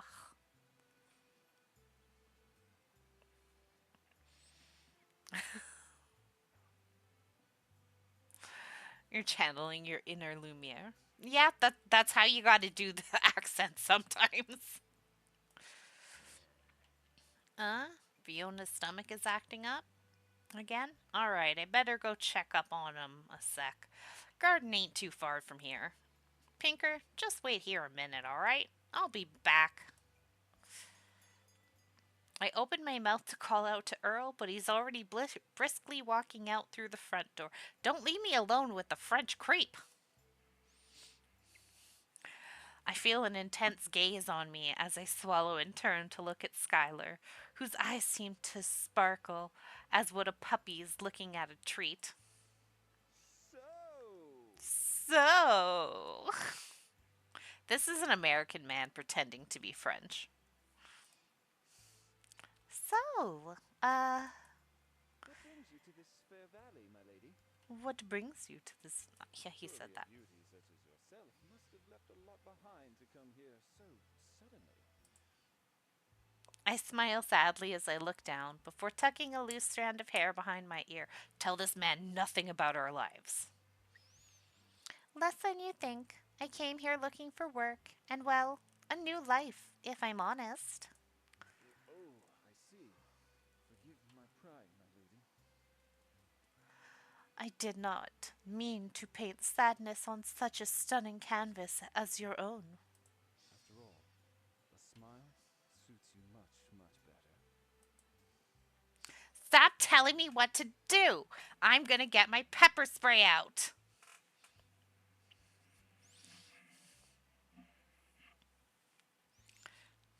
France. I can't say it like that. It's so hard. France. Skylar walks over before grabbing a nearby flower and holding it to my face. He shoots me a warm smile as he gently hands it to me. I can't help but chuckle as I grab the flower. Thank you, Skylar. What about yourself? Ha ha!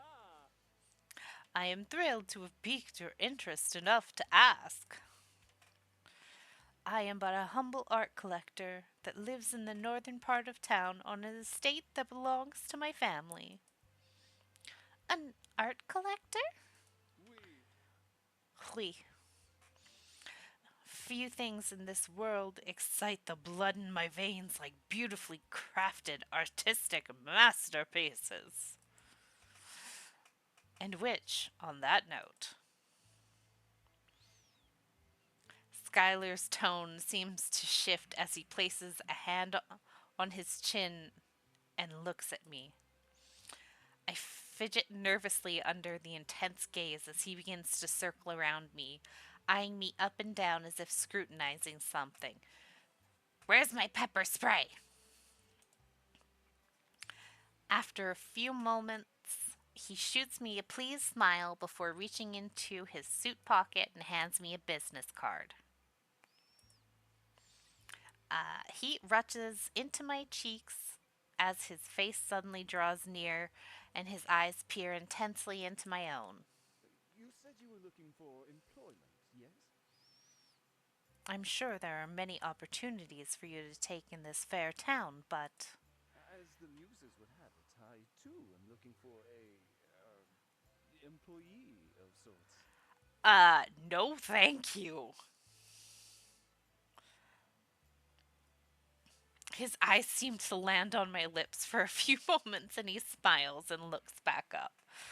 I am not having sex with this man for money. In game.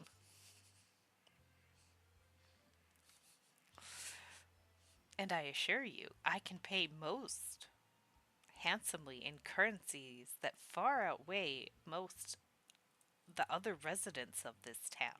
No, I'm gonna go be a farmhand, sir. What say you, my lady? Does my offer interest you? Absolutely not. My mind goes blank and my heart accelerates as I feel him lean in even closer. When suddenly his phone rings. Is that your wife? Excusez-moi, 1 second. Excusez-moi. Bonjour, this is Skylar. Oh, hello, hello, Mr. Marcello. I have been expecting your call. As Skylar turns around and nonchalantly laughs into the phone, I stumble backwards into the counter as my heart nearly beats out of my chest, remembering his looming proximity just seconds ago. What's with this man? He's something else. Yeah, a psycho creepy man. Not in the fun way. Oh my god, she's so cute.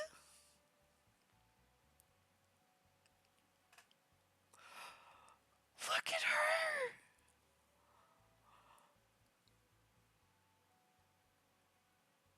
I'm gonna marry her. The sound of a front door ringing catches my attention as Earl walks in with a smile, accompanied by a young woman and an older one with a cane. Out of my way, gay boy! This is my wife!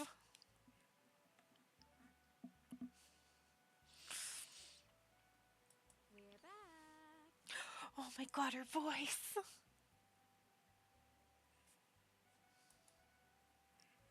Skylar shortly ends his call before turning around with a gallant smile. Ah, you have returned! Magnifique! Just at the right time. I'm afraid I must be going immediately. Of course. Sorry we took so long. Thanks for the help, Skylar. No, no, no. It was my pleasure. Thank you for trusting me to guard your dazzling blossoms. Well, everyone, duty calls, and so I must depart. I love Grandma's flowers. They're so grumpy. This is me currently. This is me in like 5 years. Let's be realistic. I'm going to fall apart in the next 5 years. Au revoir! Until we next meet again! This is me never.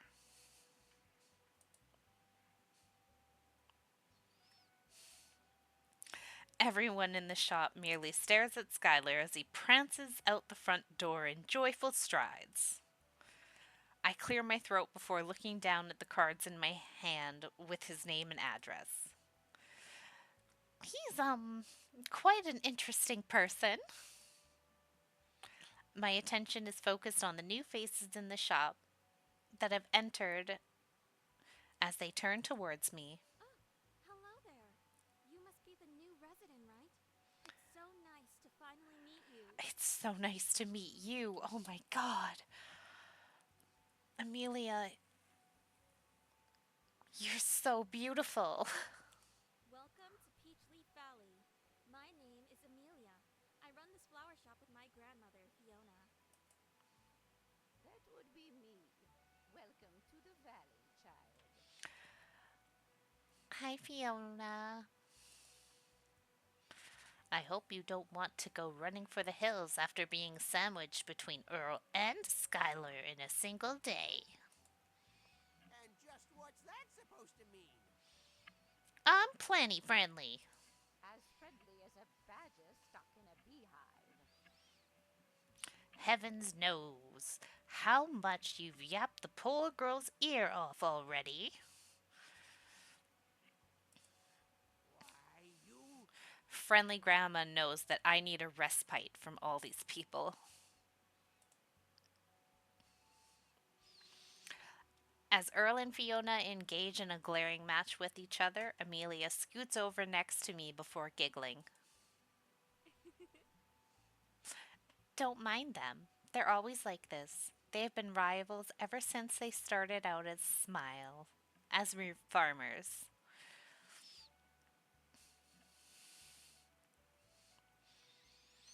Yeah, history will call us roommates. Oh, I see. It makes sense then. They must have a lot of history. You've been touring town all day with Earl, right? You must have run into a lot of new faces by now. Yeah, everyone's been so awfully kind, and the town is just lively. Isn't it? Sometimes it feels like we're a little out of the way from the rest of the world, but the sights of the valley really make up for it. Yes, the sights. That's what we'll call them, Amelia.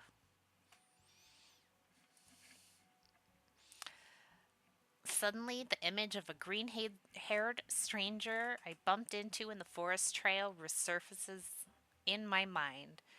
I tilt my head curiously as I motion towards Amelia. Actually, does a green haired young man live here? Huh? Huh? Green haired? Yeah, I sort of ran into him in the forest path on the way to town. He had long green hair and was wearing some strange robes. I thought maybe he worked in town or something, but I haven't seen him again. Sorry. I have been living in this town my whole life, but I've never run into anyone who fits that description. It That was the was Fae! the spirit, did you? Fiona knows!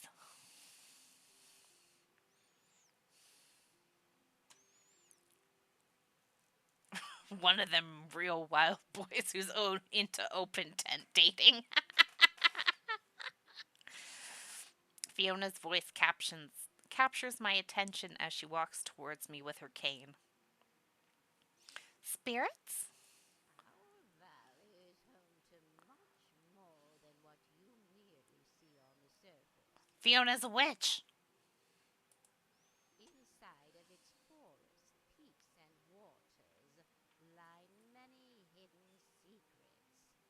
It is said spirits of the earth, sky, and sea make their home here as well.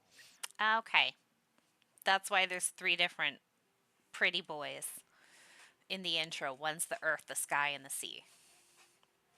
I thought they'd be the seasons. You would do well to respect their domains. Okay. For should you anchor them, terrible calamities will befall this entire world, and even the fabric of nature can be. Oh, there you go again with the ghost stories, Fiona. Haven't I told you 1,000 times it ain't good for tourism? And how many times have I told you they are not ghosts?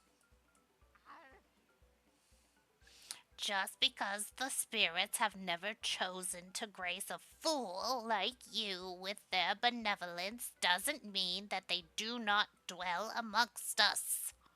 Who you calling a fool, you old hag? who else, you uncultured toolhead? Uh, Oh boy. Here we here go we. again. Would you like some tea? We might be here a while. Can I stay here forever? Oh, I'd love some. Allow me to lend a hand. She's so pretty. She's so pretty. As we exit the flower shop, I can't help but look out towards the expansive blue sky above us. Somehow, it doesn't even feel like it's the same sky as I used to see in the city. The sound of Earl muttering to himself catches my attention as I see him looking around several buildings while fiddling with his mustache. Let's see here. Oh, wrong voice. Let's see here. Where should we stop by next? As I open my mouth to respond, I'm interrupted by the distant cheers of a small crowd. I look around to see various townspeople running towards a street corner nearby with wide grins on their faces. Come on, hurry, hurry, or we'll miss the show. The show? Oh, he's performing today, is he? Performing? Who is? Why tell ya when I can show ya? Come on, Pinker, or we'll miss it.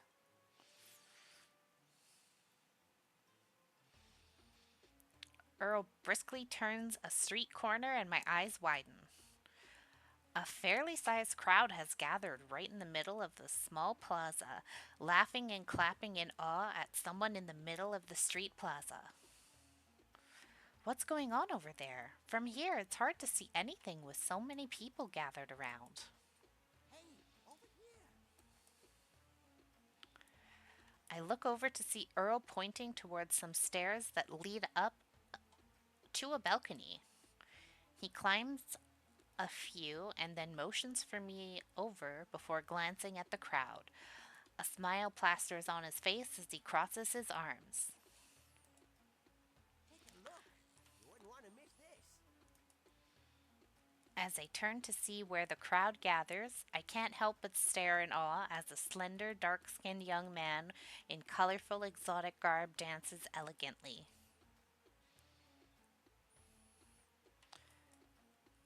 young man shoots the crowd a smile as he continues his performance. Many of the crowd's faces, which appear to be mostly women, all cheer as he moves back and forth through the space. Suddenly, he pulls out a red banners of decorative velvet, seemingly out of nowhere. Non nin binary colors. We found the chosen one. He throws them in the air and then backflips before catching them. Wow, what a beautiful person! I don't think I've ever seen someone move so elegantly. The crowd cheers as he shows off more and more impressive dance moves mixed with incredible acrobatics and magician like tricks. I find myself slowly peering over the rails in excitement as I gaze down. At one point, the performer motions the crowd to step back before slowly arching his body and breathing out rose colored fire from his mouth. He's a magician. Wow, I've never seen anything like this before. Ain't that right? He's something else, ain't he? Knows how to please a crowd. That's for darn certain. The crowd goes wild as the young performer dances and does more and more tricks, mix, burp, burp, burp, burp, water.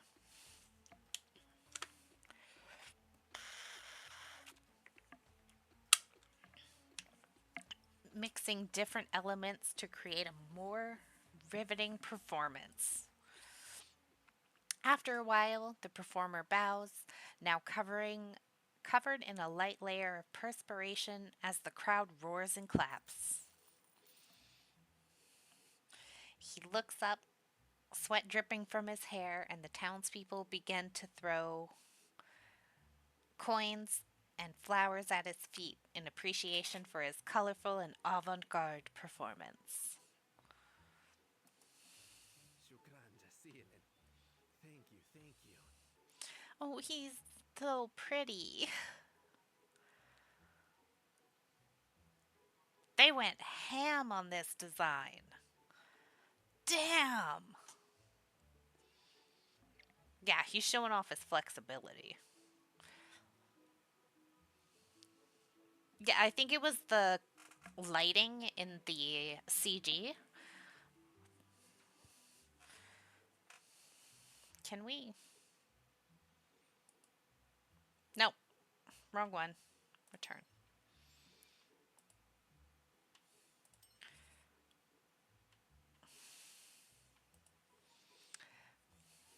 I missed the purple. Well, he's still got purple here. He's got a purple tassel.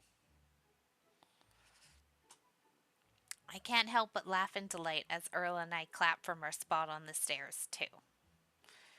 Is this the one? Nope.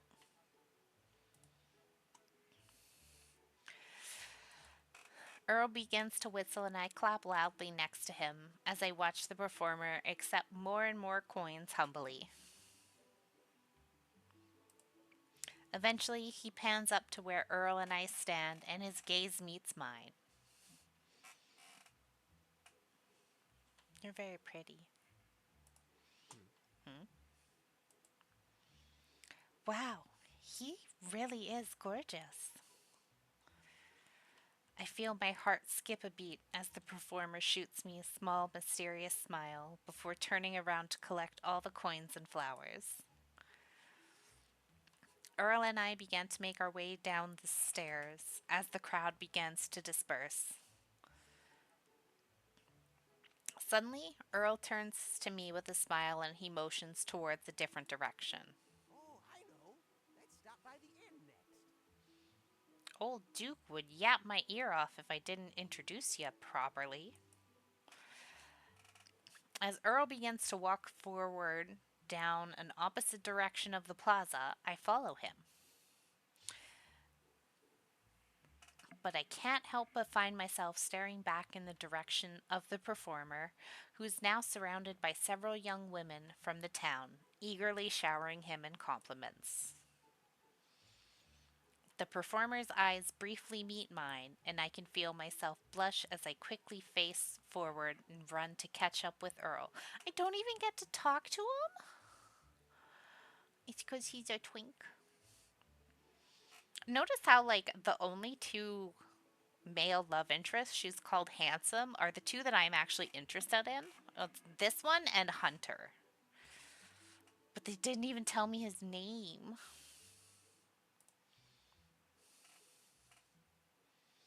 It's not fair. I want to know his name. As we walk in through the doors of the rustic yet large wooden inn, a middle aged man wiping down the counters turns to face us with a smile. Well, well. I was wondering when you'd show up, Mr. Mayor. Hi, Mayor. Aw, come on now, Duke. How many times have I told you to stop calling me that? This is Toma and Azzy's interest. That's my interest. Look at him. Unless you'd prefer it if I started calling you Doctor. Huh. Well met. Although in my case, it's different. I'm retired. I turn my head to look at Earl curiously as the previous comment catches my attention. Earl, wait! You're Peachleaf's mayor? Well, Something like that, I guess. These crazy old folks voted me one a few decades ago, and I don't know what's worse. The old kook like me governing this little valley, or the nutcases who voted for it in the first place. The man behind the counter lets out a hearty laugh as he shakes his head. Then I suppose I'd be one of those honorary nutcases. The man suddenly turns to me with a smile, and as he extends his hand out for a shake. Name's Duke. Welcome to Peachleaf. Name's Duke. Welcome to Peachleaf. I'm sorry, Cole. I run this inn with the help of a few employees. Earl's gone ahead and given me the rundown already. Earl's gone ahead and given me the rundown already.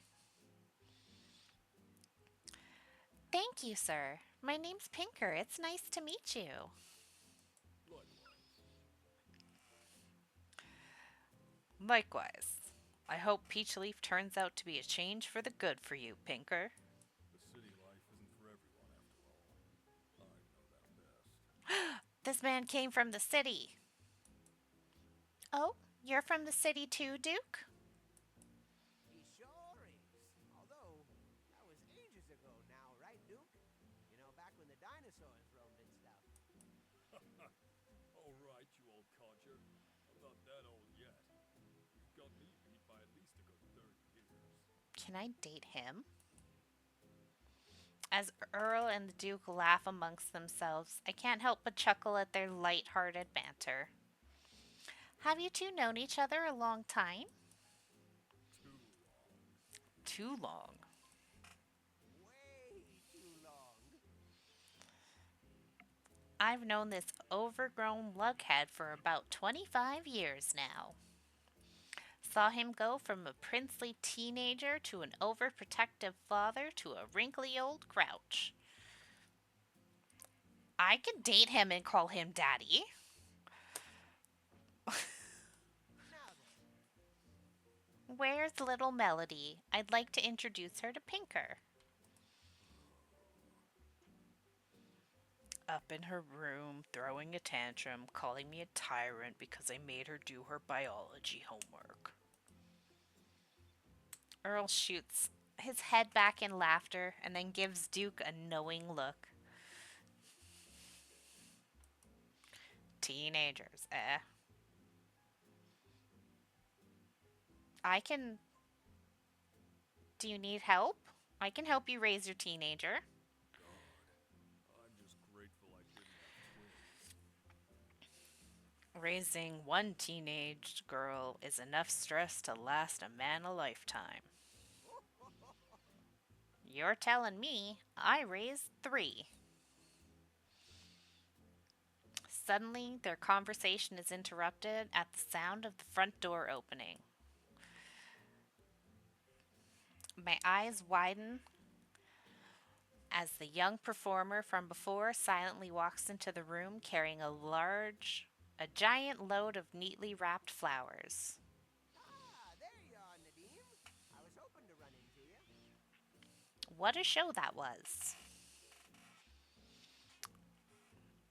A young man named Nadim shoots Earl a kind smile as he walks over to us.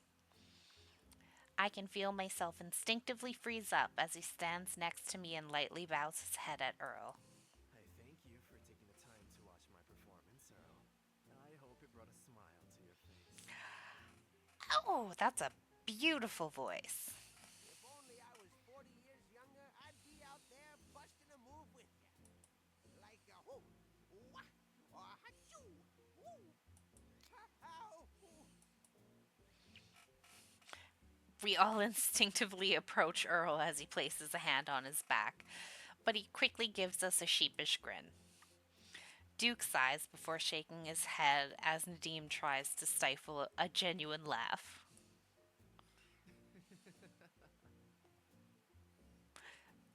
Thank you, Earl. I appreciate your words. They bring me joy.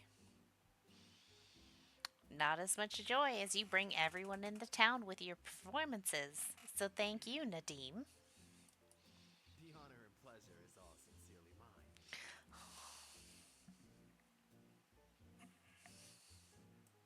Now, if you'll excuse me, I should be going.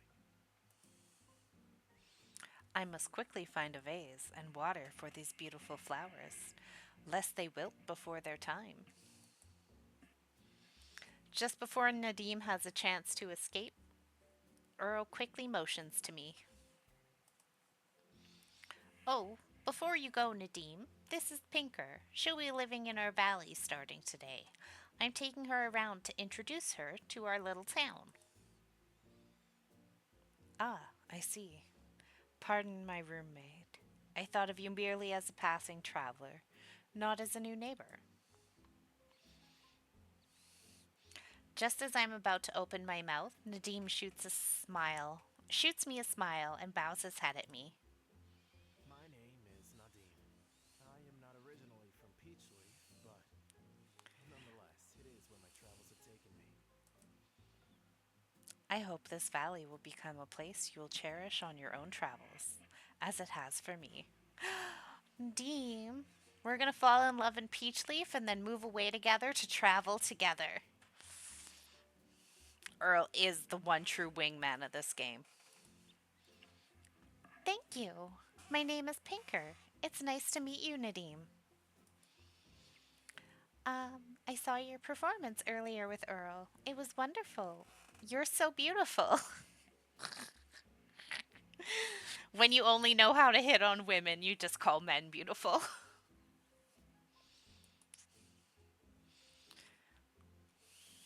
Nadim seems to blink unexpectedly at my blunt compliment, and I find myself going cherry faced at my unexpected confession.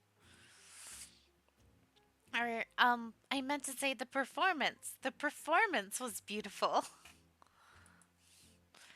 That's not to say you aren't beautiful too.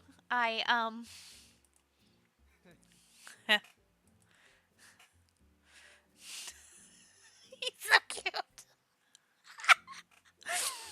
Protagonist saw too many beautiful people today and just needed to tell one of them that they were beautiful. Nadim's lips curve into an amused grin as he lets out another laugh. He smiles at me as he bows his head again. I am appreciative of your words. You are far too kind. I hope you'll come watch me perform again sometime. Well then, I shall get going. I wish you all a wonderful evening. You too. I can't help but feel my face heat up as Nadim walks up the stairs of the inn. I bite my lip as I watch him leave before turning to face the ground. You idiot! You just outright called him beautiful. Ugh, I'm so embarrassed. Even? By Bessie's sake, he's right. Look how late it's gotten.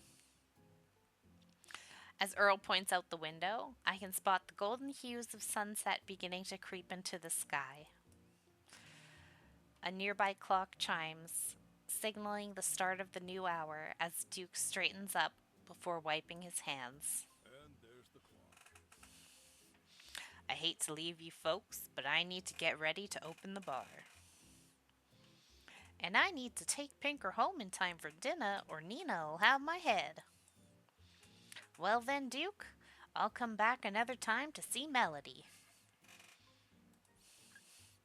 It was nice meeting you, Daddy. Thank you again. Pleasure's all mine. And once again, welcome to the valley.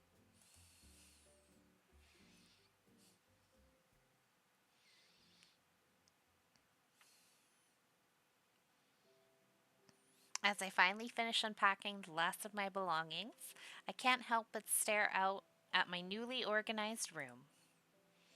Whew, finally done unpacking. As I sit on the bed and touch the soft blanket under me, I can't help but smile, recalling the day's events and the many faces I met. There were definitely a few interesting personalities today, but wow, everyone here really is so warm and kind. It's incredible to think just how different my life and surroundings were barely 3 nights ago. As I gaze out towards the shining moon outside, I can't help but feel my smile begin to fade.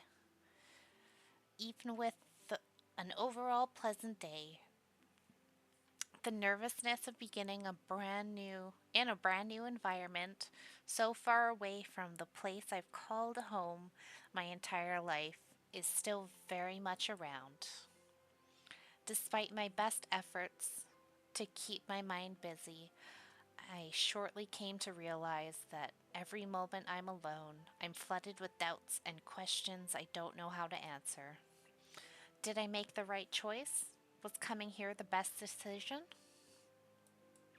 Do I do I even belong here? Suddenly, a small knock on my door interrupts my thoughts, and I hear Earl's muffled voice call out from the other side. Can I come in?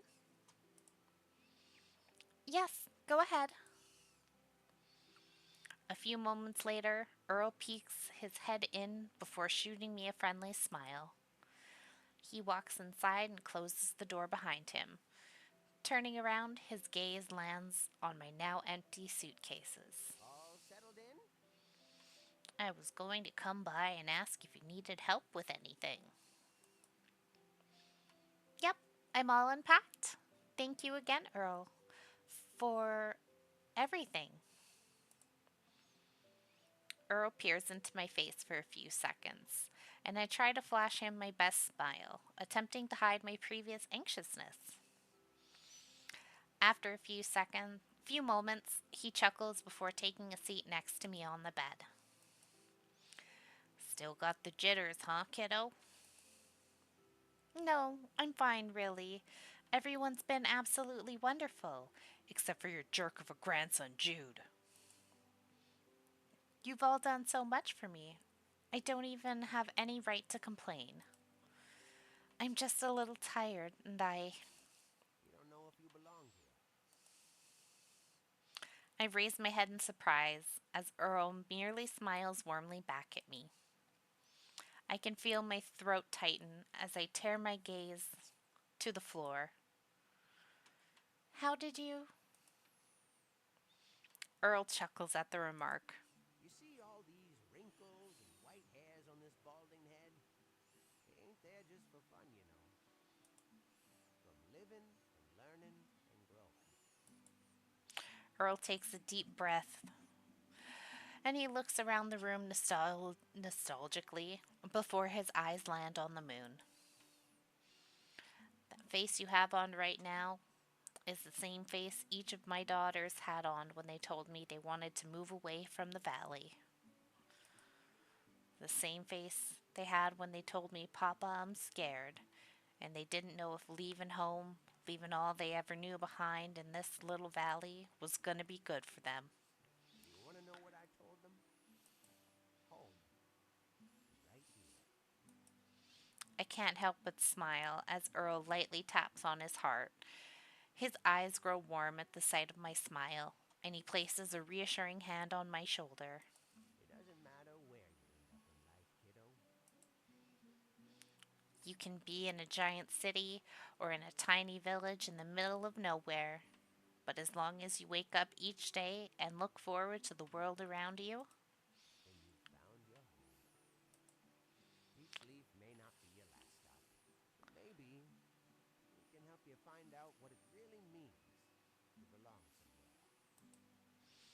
I feel tears prickle in my eyes again as I nod happily. I can't help but laugh, quickly wiping away the tears as a hand ruffles my hair. I can fucking read. Thank you, Earl. Be patient with yourself. My ma always used to say that we're all like little saplings, growing and sprouting at our own paces and in our own directions. Don't hold yourself back from blooming just 'cause you're not sure where your petals might fall. Oh, that's cute.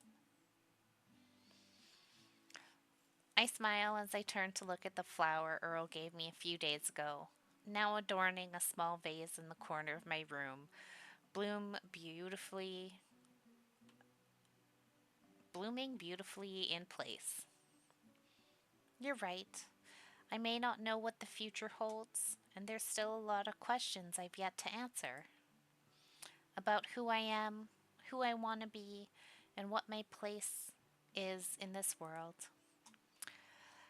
But there's no way I can start off on the right foot without at least trying to put my best foot forward, right? Now that's what I like to hear. And you have all of us here at the Valley to support you. Which also leads me to my next question for you. I noticed Earl turns around before digging into his pockets and pulling out a few help wanted flyers and laying them on my lap. Now that you moved in, you gotta decide where you'd like to start working. Luckily, you came at the right time, so you got options. I can definitely put in a good word for you, so go ahead and choose where you'd like your official new life in Peach Leaf to begin. Where should I start working?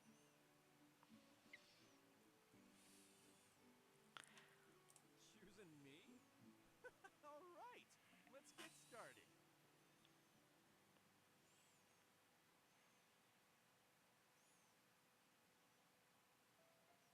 Thank you for playing our demo for Peach Leaf Seeds of Love. I don't know if the Kickstarter is still up for this game. But yeah, we were just playing the demo here today. Let's check the Steam page and go back to the chatting.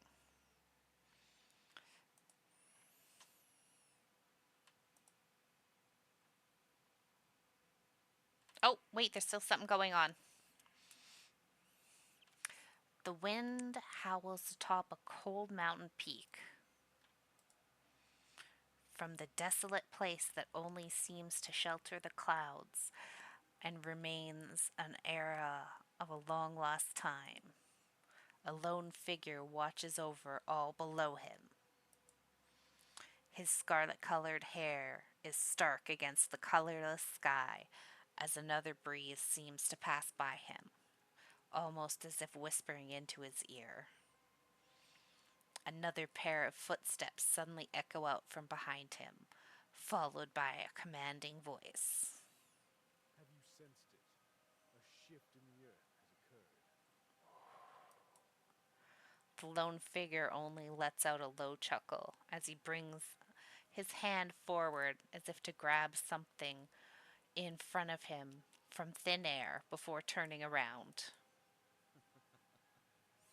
How foolish of you to even ask. Why, it's almost as if you forget who I am. The boys are back. For the wolves. They whisper everything to me.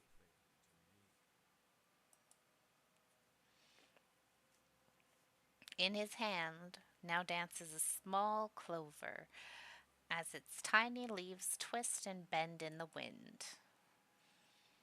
The figure lets out another chuckle as he brings his eyes to face the dark haired man in front of him. Although, the shift is not the only piece of news they have brought with them. Why, it seems we have a new arrival in the valley. See for yourself. With a lift of his finger, the wind dances at his command. In an instant, a sculpture made of cloud, now resembling a young woman's face, floats between them. The other man scowls as he eyes the clouded sculpture with disdain. It's just another human. What importance could she possibly bear to our conversation? A low laugh emerges from the figure. With another lift of his fingers, the cloud sculpture of the young woman floats back to where he is. With a smirk, the figure glides his finger over the sculpture's cheeks. You've always been so awfully impatient, haven't you, dearest brother?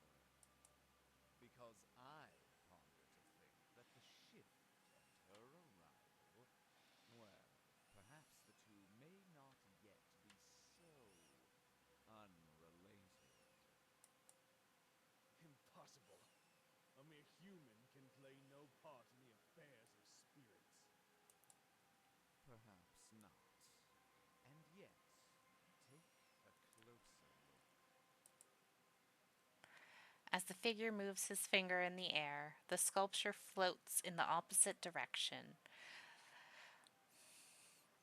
The dark haired man narrows his eyes when suddenly he catches sight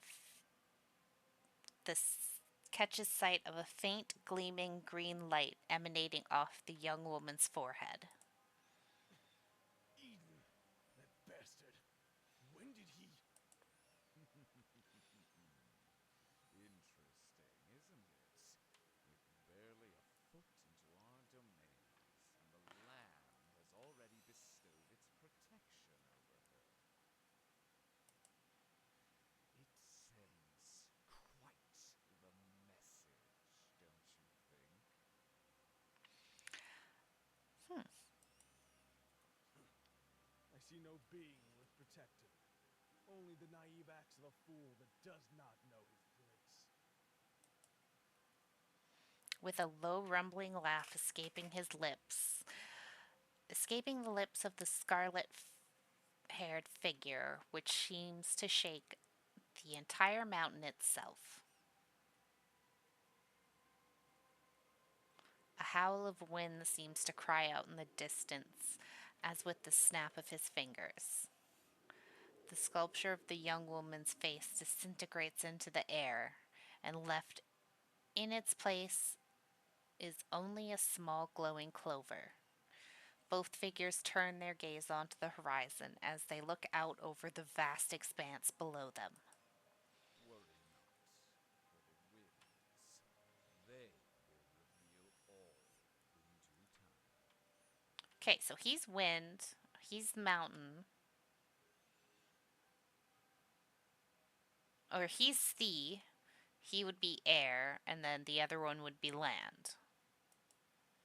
Until then, come, let us watch how the rest of this story shall unfold itself.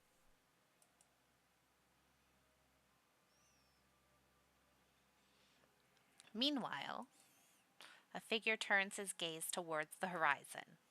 The earth, she trembles, just as she did all those years ago. Eden. What could this mean? A simple coincidence, or a sign of something yet to come? Hmm. Interesting. Okay. You have reached the end of the public demo for Peach Leaf Valley. For future updates and news on the extended demo, follow us on social media. Thanks for playing the demo. Okay, now I'm done the demo.